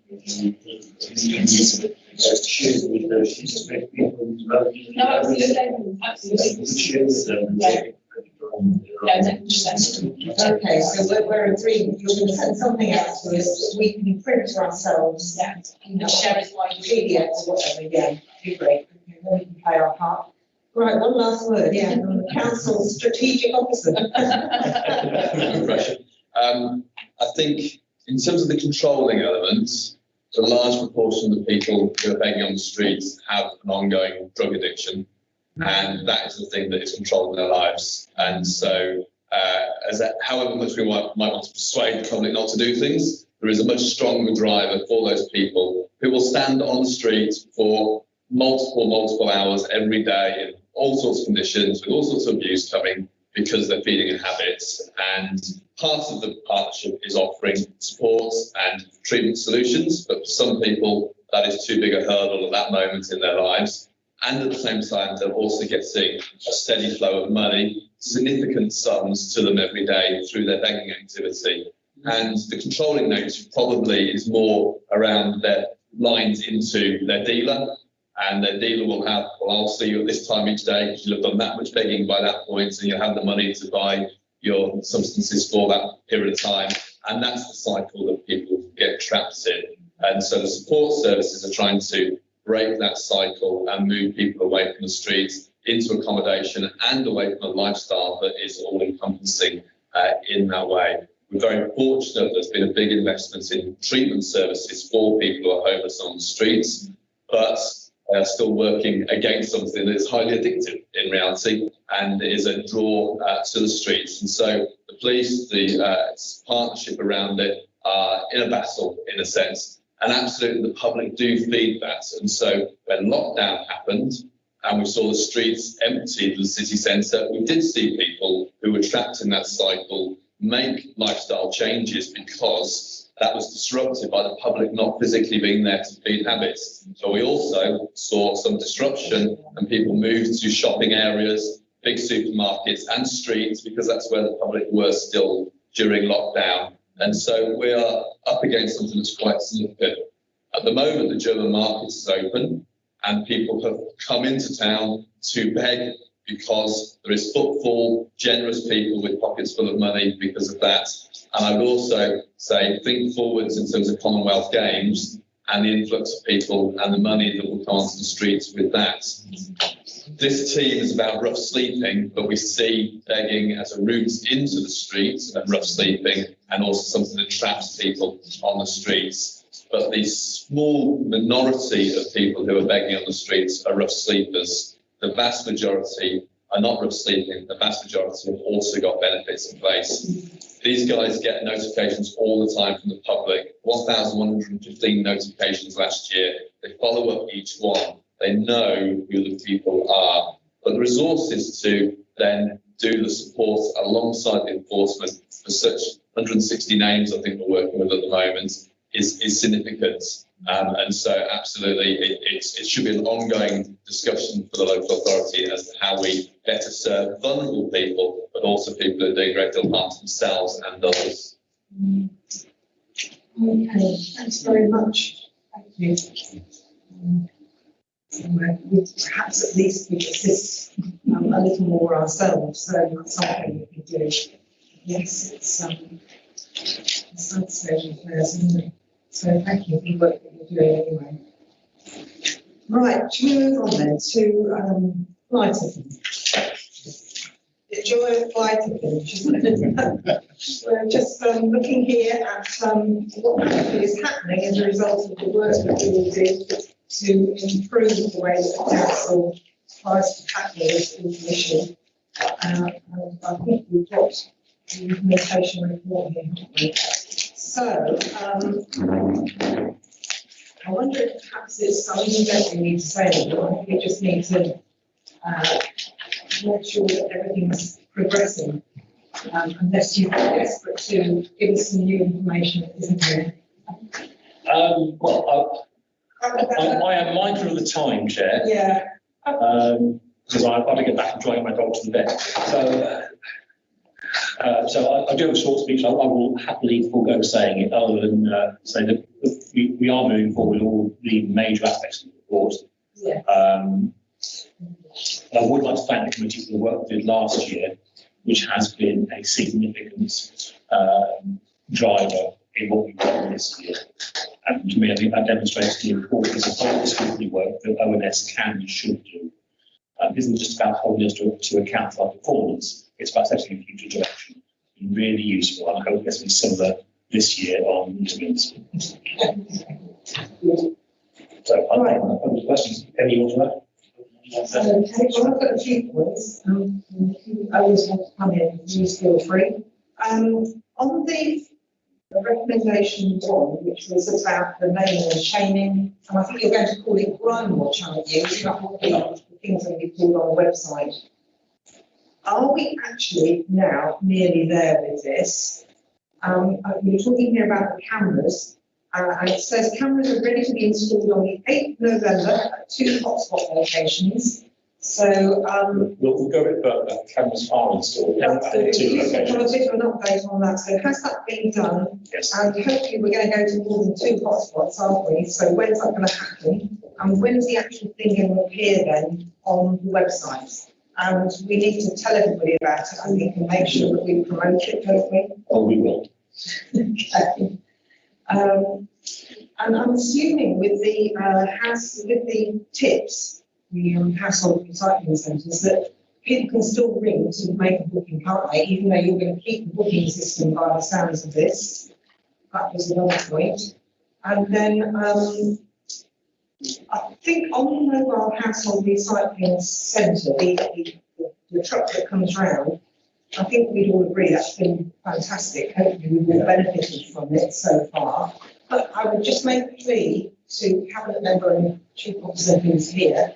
Can we make sure that the officers understand that, I mean, it must be a nightmare scheduling, I understand that. But just have a little bit of experience recently where it's obviously quite easy to go back to the same location instead of working with the local members, to find a different location. So that you make sure you're rotating this thing all round the board. So I'm really keen to sort of make sure that happens. And then I was just going to ask a few points about things that you think are signed off, which I don't think are. So I'll come back to that when others have come in. Right, how's the Oldham first? Well, I wanted to talk about the mobile recycling as well. To start with, we actually haven't had a problem with having it where the councillors want it. Our depot's working fine like that. We did have a problem one day when the actual mobile recycling wagon had broken down. And my understanding was he was supposed to get a replacement before they took the one away, and he didn't. And to be fair, they tried their best. They bought 2 wagons and they used one for recycling, one for household. Nevertheless, some residents didn't realise that, and I have had complaints that it wasn't recycling at all. They just which I've had to explain. So that was one problem. I've had a date for my next one for a fortnight now, but I can't get hold of the leaflets. And I don't know what the problem is there, and I don't want to, we do advertise it ourselves anyway, but because of this issue of the timing, is it going to be 7 till 12 or is it going to be 8 till 1? I am very anxious to get the proper leaflet this time and haven't got one. And my other question is, this is a tricky one. I have heard rumours that some people are not happy about this service. Is it definitely going to stay? Would you like to come back on those few points first, and then we'll take a few more?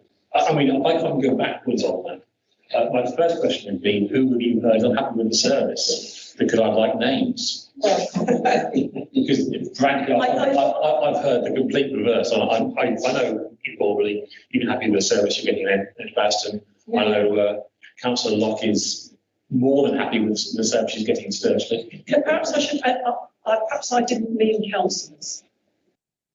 Okay. Are all the officers happy about it? Because you see, what is it actually doing to your figures? I mean, I've seen the pictures of what happened in Allen Rock, and there was a mountain, literally there was a mountain. So you must be adding to your figures of rubbish. Yes. And are you also taking in stuff which frankly people should be paying for as commercial waste, you see? So I mean, I can see that there might be issues, let's put it like that.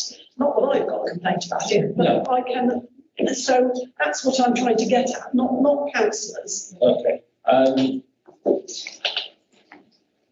We're taking waste off the streets of the city, and that's got to be the aim. I've had chats with the crews, and I think you'd probably say yes, there is probably some trade waste going in there. I think you'd be surprised if there wasn't. They've not noticed any particularly frequent flyers there. And I suppose part of me would say, oh, this is not being dumped on the streets of the city.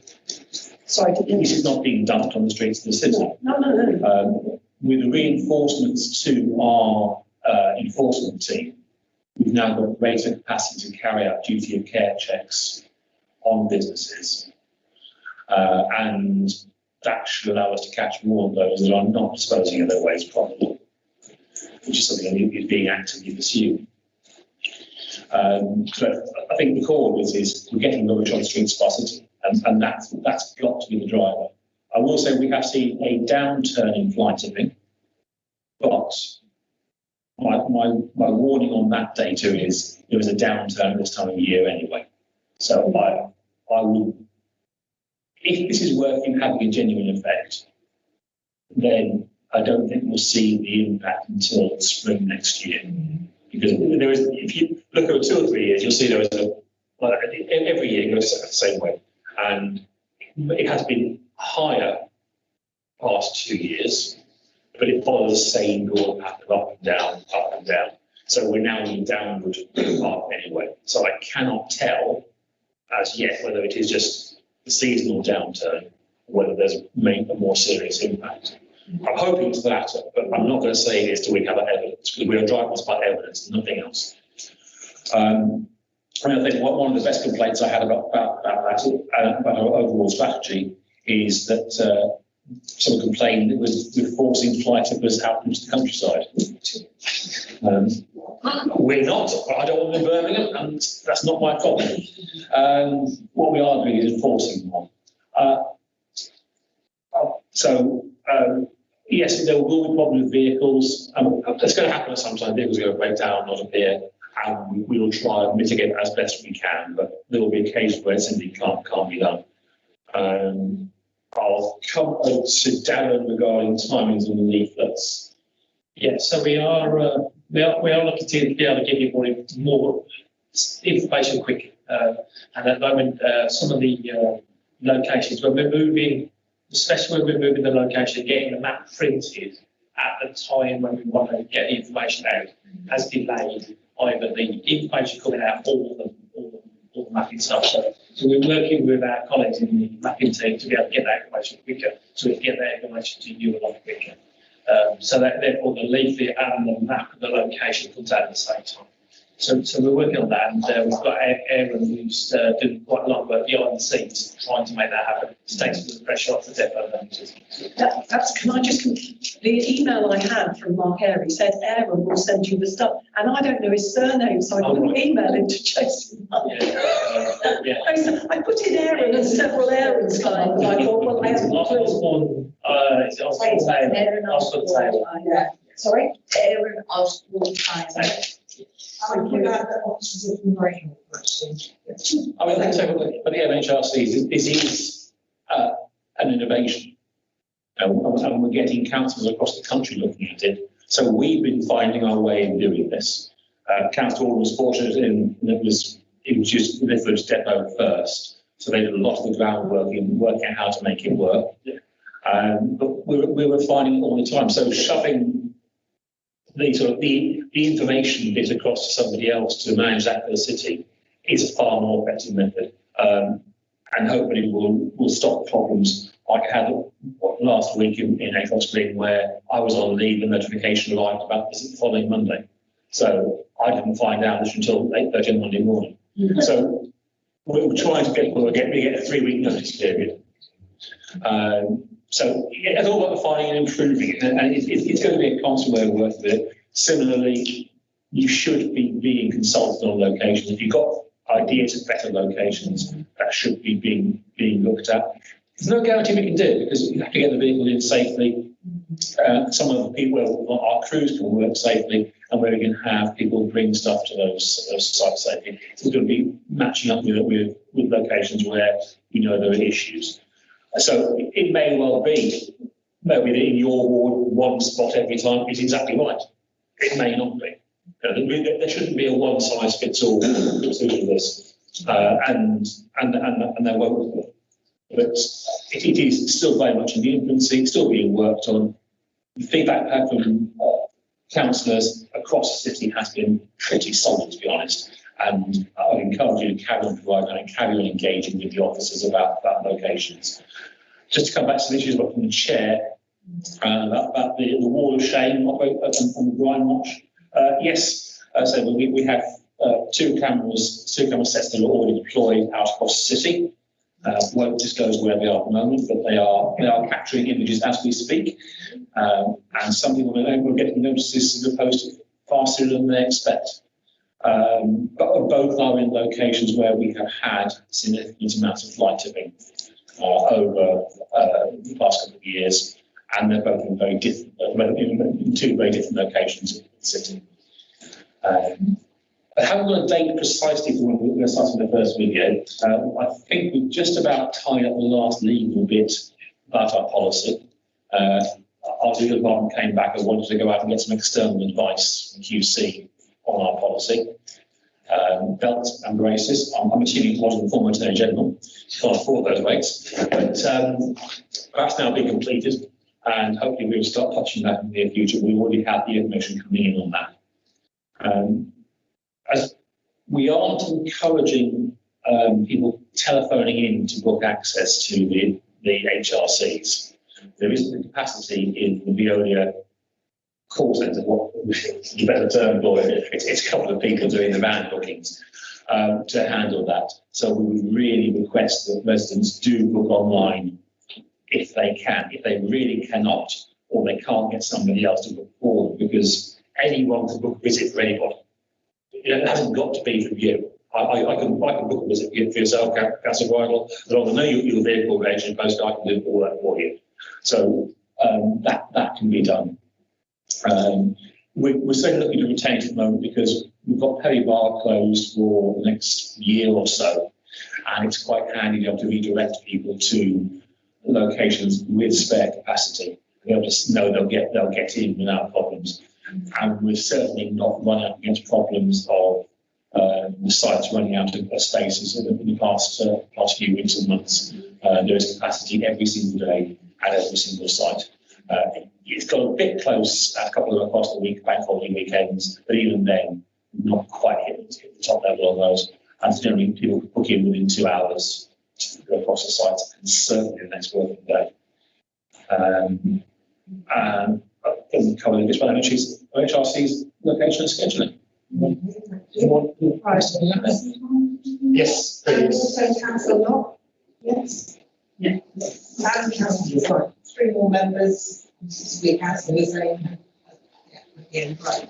Well, yeah. Okay, so can I first just endorse the policy on booking into the household recycling centres? I know it does cause some problems for some people, but on the other hand, the advantage of not having to queue for a protracted period of time on a bank holiday afternoon, because you've got to stop, you know you're going to get in, and the impact on those queues has on businesses and people living nearby far outweighs that. So that is a good positive move forward. On the mobile household recycling centres, I mean, clearly it's a lot better than having nothing, and you know, I do welcome the MHRCs, but I would say a couple of issues with them. One is, I mean, if you go back to our scrutiny reports, what our recommendation on that was to look at if we couldn't get free bulky collections for everybody, could we get them for people who are disabled, or people who are vulnerable? Now, if you're disabled, vulnerable in another way, you haven't got access to a car, the MHRCs don't really make much of a difference to you, unless you're lucky enough that it's parked right outside your house. Because if you've got, if you know, you say, well, someone could get a car and drive it to the MHRC, well, they drive it to the tip anyway. So it doesn't really, so those people are not actually helped by this. And I think we still need to look at what, you know, helping those people, whether that is by targeted free collections or what it is. I think that, you know, that is still outstanding from what we said, and I don't think we should forget that. The other thing, which is more sortable, is the point about scheduling. And of course, you know, Councillor Chase raised it anyway, but the instance in Acox Green, I was told we were told 28 to 5 on the Monday before the Monday, and that Monday was the first Monday of half term.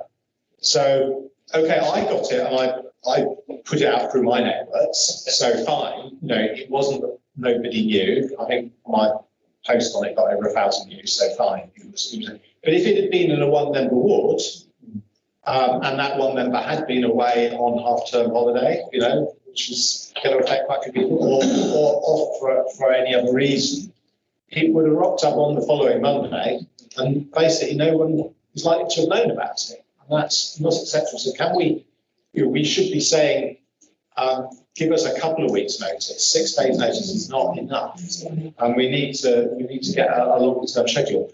And the other is to get some clarity on how often they are likely to come to different areas. So I entirely accept that some areas are going to need this service more often than other areas.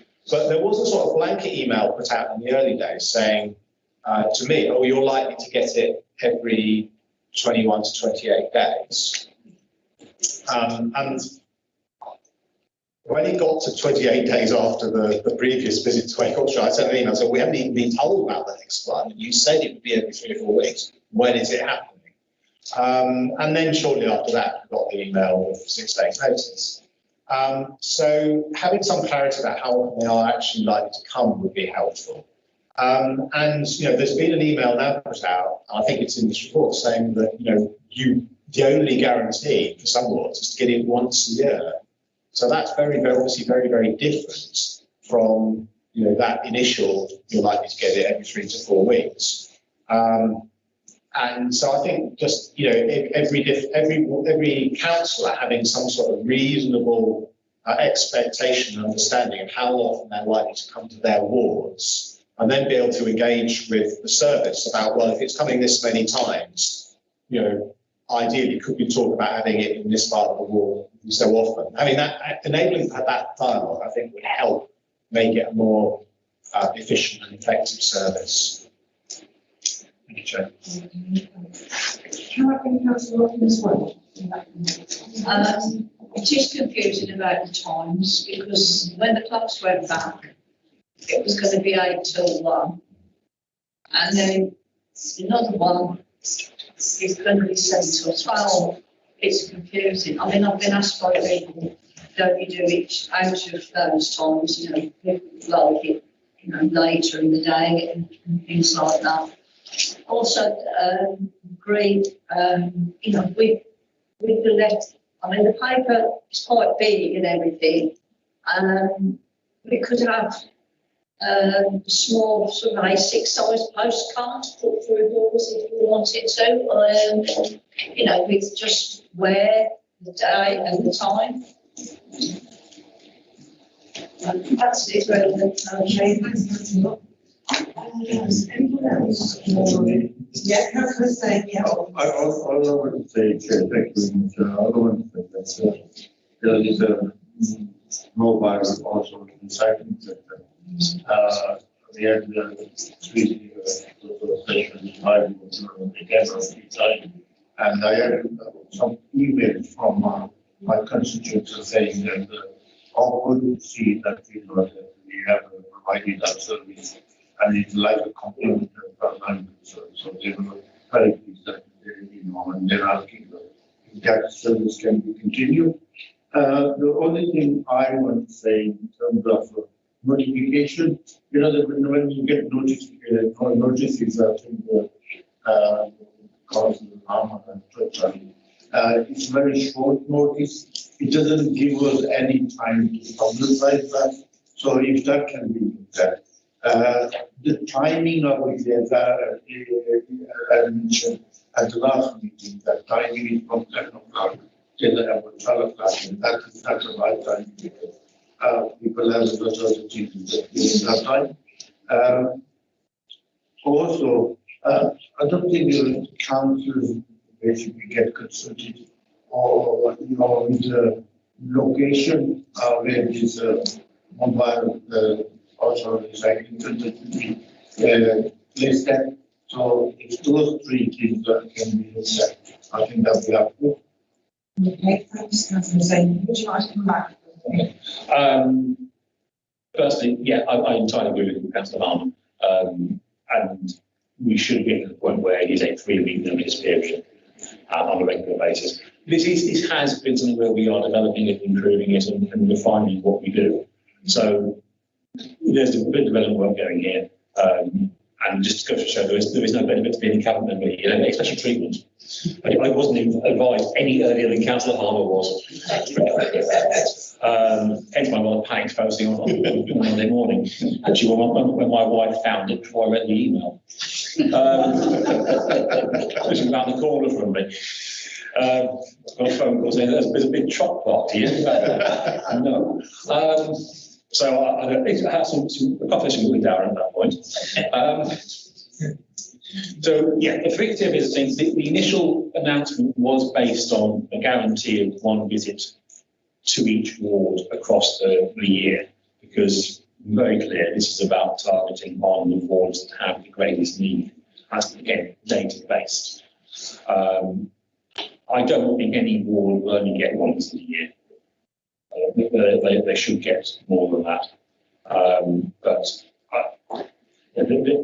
There are wards that have less need than Acox Green. water sniffing in morning events. Alan Rock has twice now produced 30 tonnes of waste in the morning. The other wards are fairly produces anything. So that was the original plan. It's what we're going to stick to. I think, if I'm honest about this, I'll try to be honest about it. I think the officers were possibly wrong to give you a 21-day turnaround. That's not where we're going to end up. But you should be able to give some idea of the frequency for sort of bands and wards. So the worst affected wards will get it much more regularly, the least affected wards will get it less. And as I said throughout this, to work out where they are, look at deprivation. It matches it so closely. It's really easy to stop. But we want to try and move the needle on that as well. We want to give people a better place to live. Location, councillor saying that it absolutely matters, and you should be able to feed back to the officers about locations that you think would be better. I know, our councillor Alan Rock secured use of a mosque car park, which is really useful.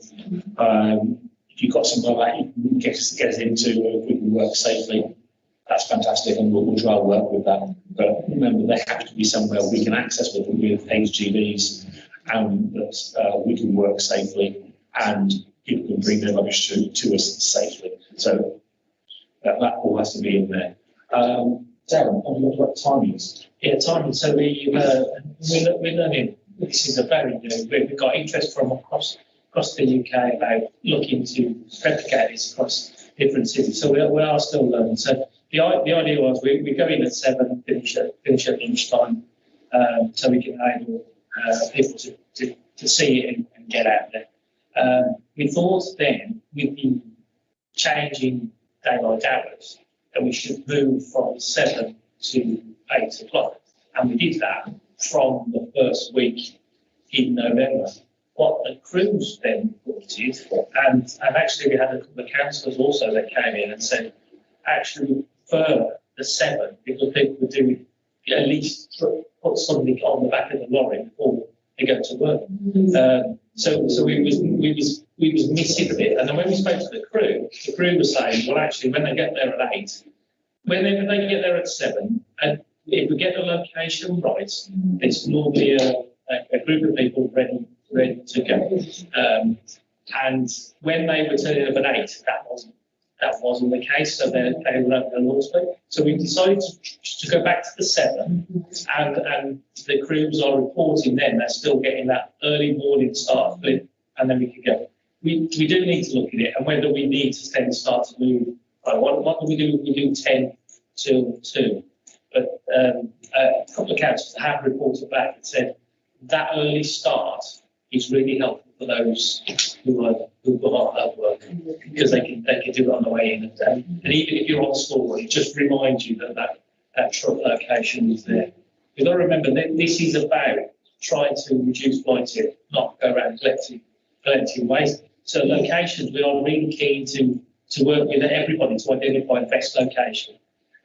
The reason we're picking the locations in the first place is because that's where we've got a hotspot using the data. So we'll cross-reference any idea where it's best to put it with the data where we know we've got places in that ward, and then trying to get at least 2 wagons in. We haven't been taking the third, which is the ability to take on recyclable, everything that's too good to move. So what we'll be doing is storing that to one side, then calling that vehicle in. It just means that we can reduce the footprint of and the team are managing that. They're making that decision to whether it needs to be disposed of or we can bring it in. So that means that we've got a much smaller footprint, so we've been able to look at different locations. But really, we are very much open to suggestions from local members where we should be. And one of the reasons why having Aaron do the information out to you means that the people like Mark, who was doing all of that, has now got time to identify the best locations and then work with people on those.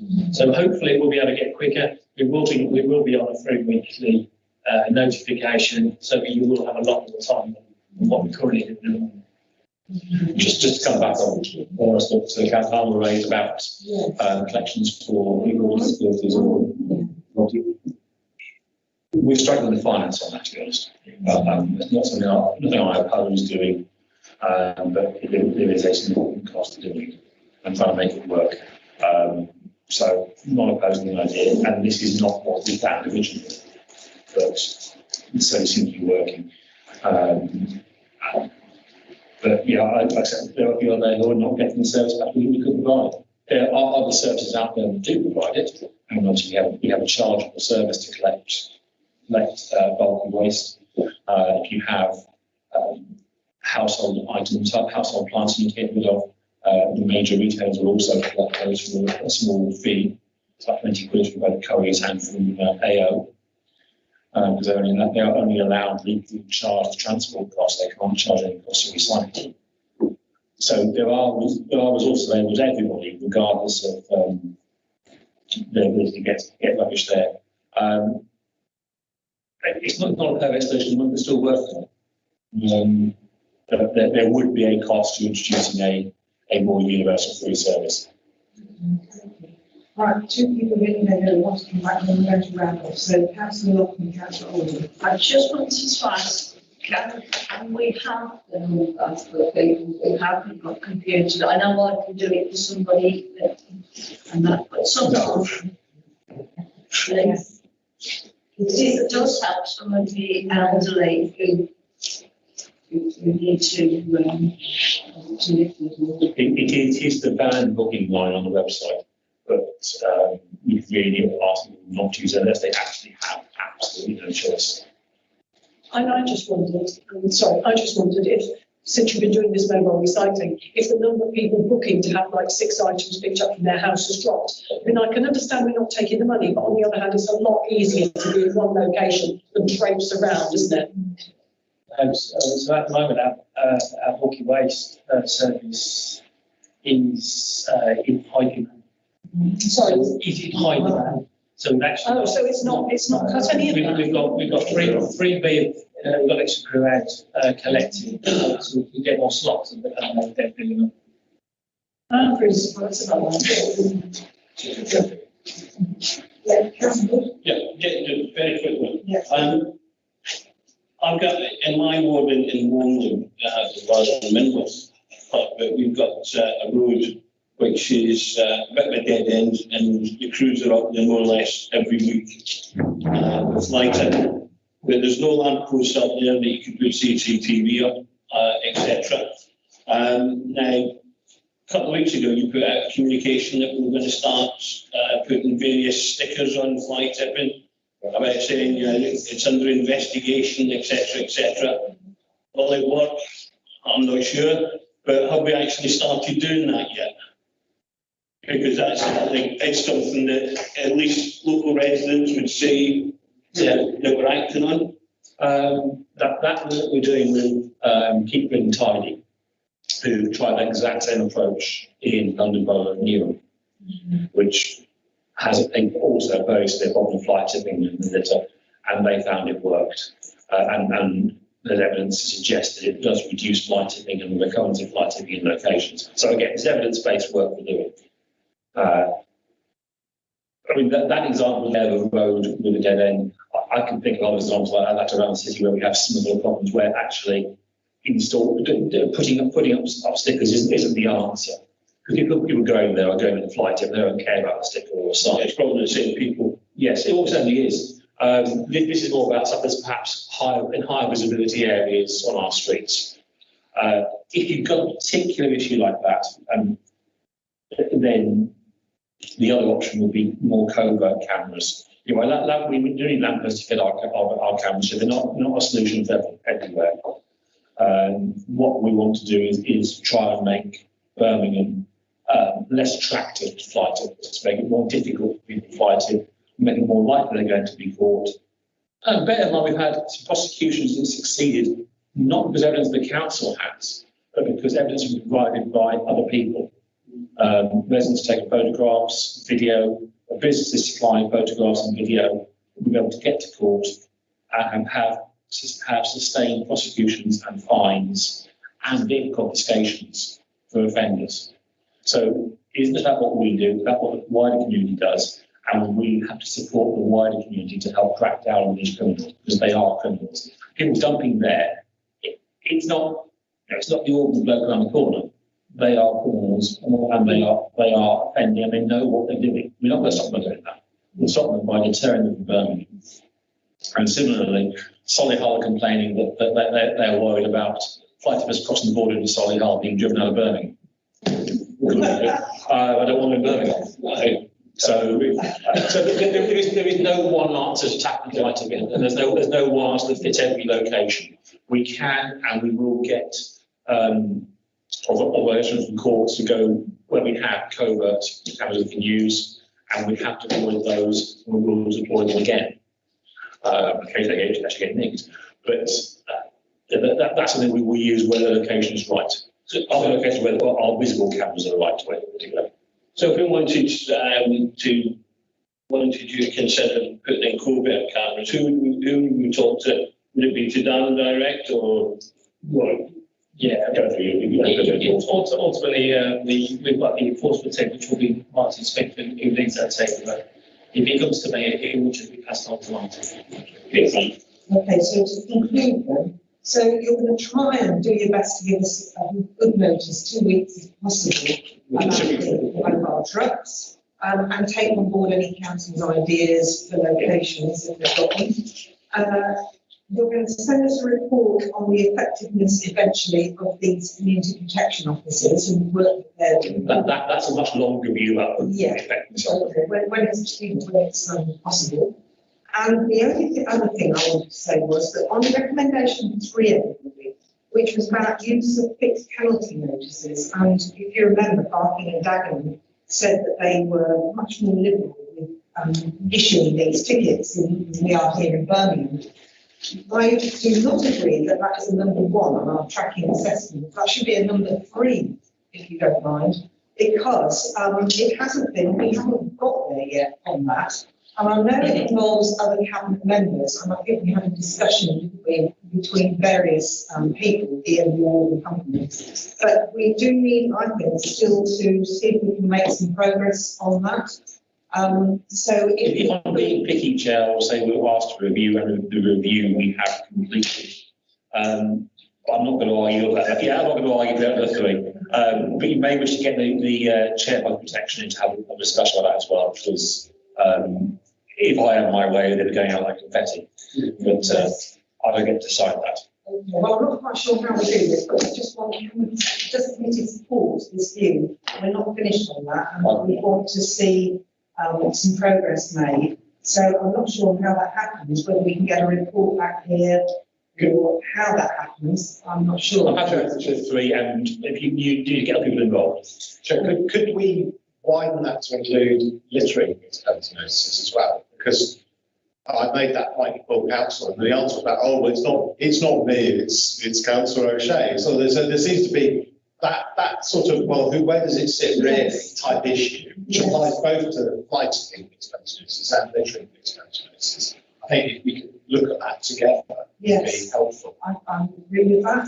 I was good to get back to that. So we don't want to, this is not a number 1, it's number 3 in our opinion here. We're all agreeing on fixed penalty notices. And yes, whether we need to have a discussion with the, is Councillor Davies, are you thinking about? Yes, also, yeah, we need to get him along. Well, because and also, maybe Councillor and perhaps also other legal, actually leader has the sort of the legal aspects of it. Because much as I would like to have that control, I don't have that control over our law officers to go and do slightly more proactive work than we are currently doing at the moment. So I would support that because I want to see us do more. Fantastic, thank you very much. So somehow, with our officers here, if we could work out a way of, kind of taking that forward and making some progress with whoever we need to draw in. Okay, thank you. Right, thanks very much, both of you, and it's good that we're in the lead, okay, in Birmingham on this. So well done, our chief officer. Okay, we need to keep this up and do it more often. Thank you. Right, moving on then to our final report. So you've got the work programme, which is number 8. Is there anything that you need to do on that?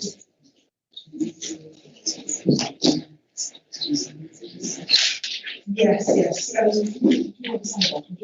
Yeah, James, just going to say something about having an informal get together because it was discussed with the chair. Yeah, so obviously there were some items down on the work programme, there were items programmed for December. But Christian and I had a discussion with the chair yesterday, and as was quite big, getting the litigants inquiry off the ground. The work Councillor Woodley suggested on boards and how you want to do that. And I think the chair's keen to talk to you all about priorities in the work programme now. Halfway point through the year, and I think there's a couple of things that come up today as well that need to be discussed. So I just wondered whether the members would be happy to have an informal session with the chair. Get that in as soon as possible. That's like half an hour discussion on Teams to get that sorted. Okay. Yeah. Yeah, thanks very much. Okay. Thank you. Date of the next meeting is Thursday, the 16th of November. Everybody. Are we provisionally talking about what we're doing at that meeting, or is that to discuss whether we do? No, literally, we're doing green. This is just to sort out what order we're doing it. Right. Yeah, so, because obviously, we're all very busy. So. It's getting busy. Sorry, I was just going to say, so Christian's saying for people that don't know me, you should have Scrutiny services. Realistically, there's a number of options about how you could jiggle this work up given the time that's left. So we're still trying to limit time right now, just to go through it, just to be clear. It's not a case of not taking something forward, it's how we take it. Okay. 10 was request for calling. I don't know any other. 11 other urgent business. None, I don't think. And 12 is authority to chair officers. Right, thank you very much, everyone. We've finished.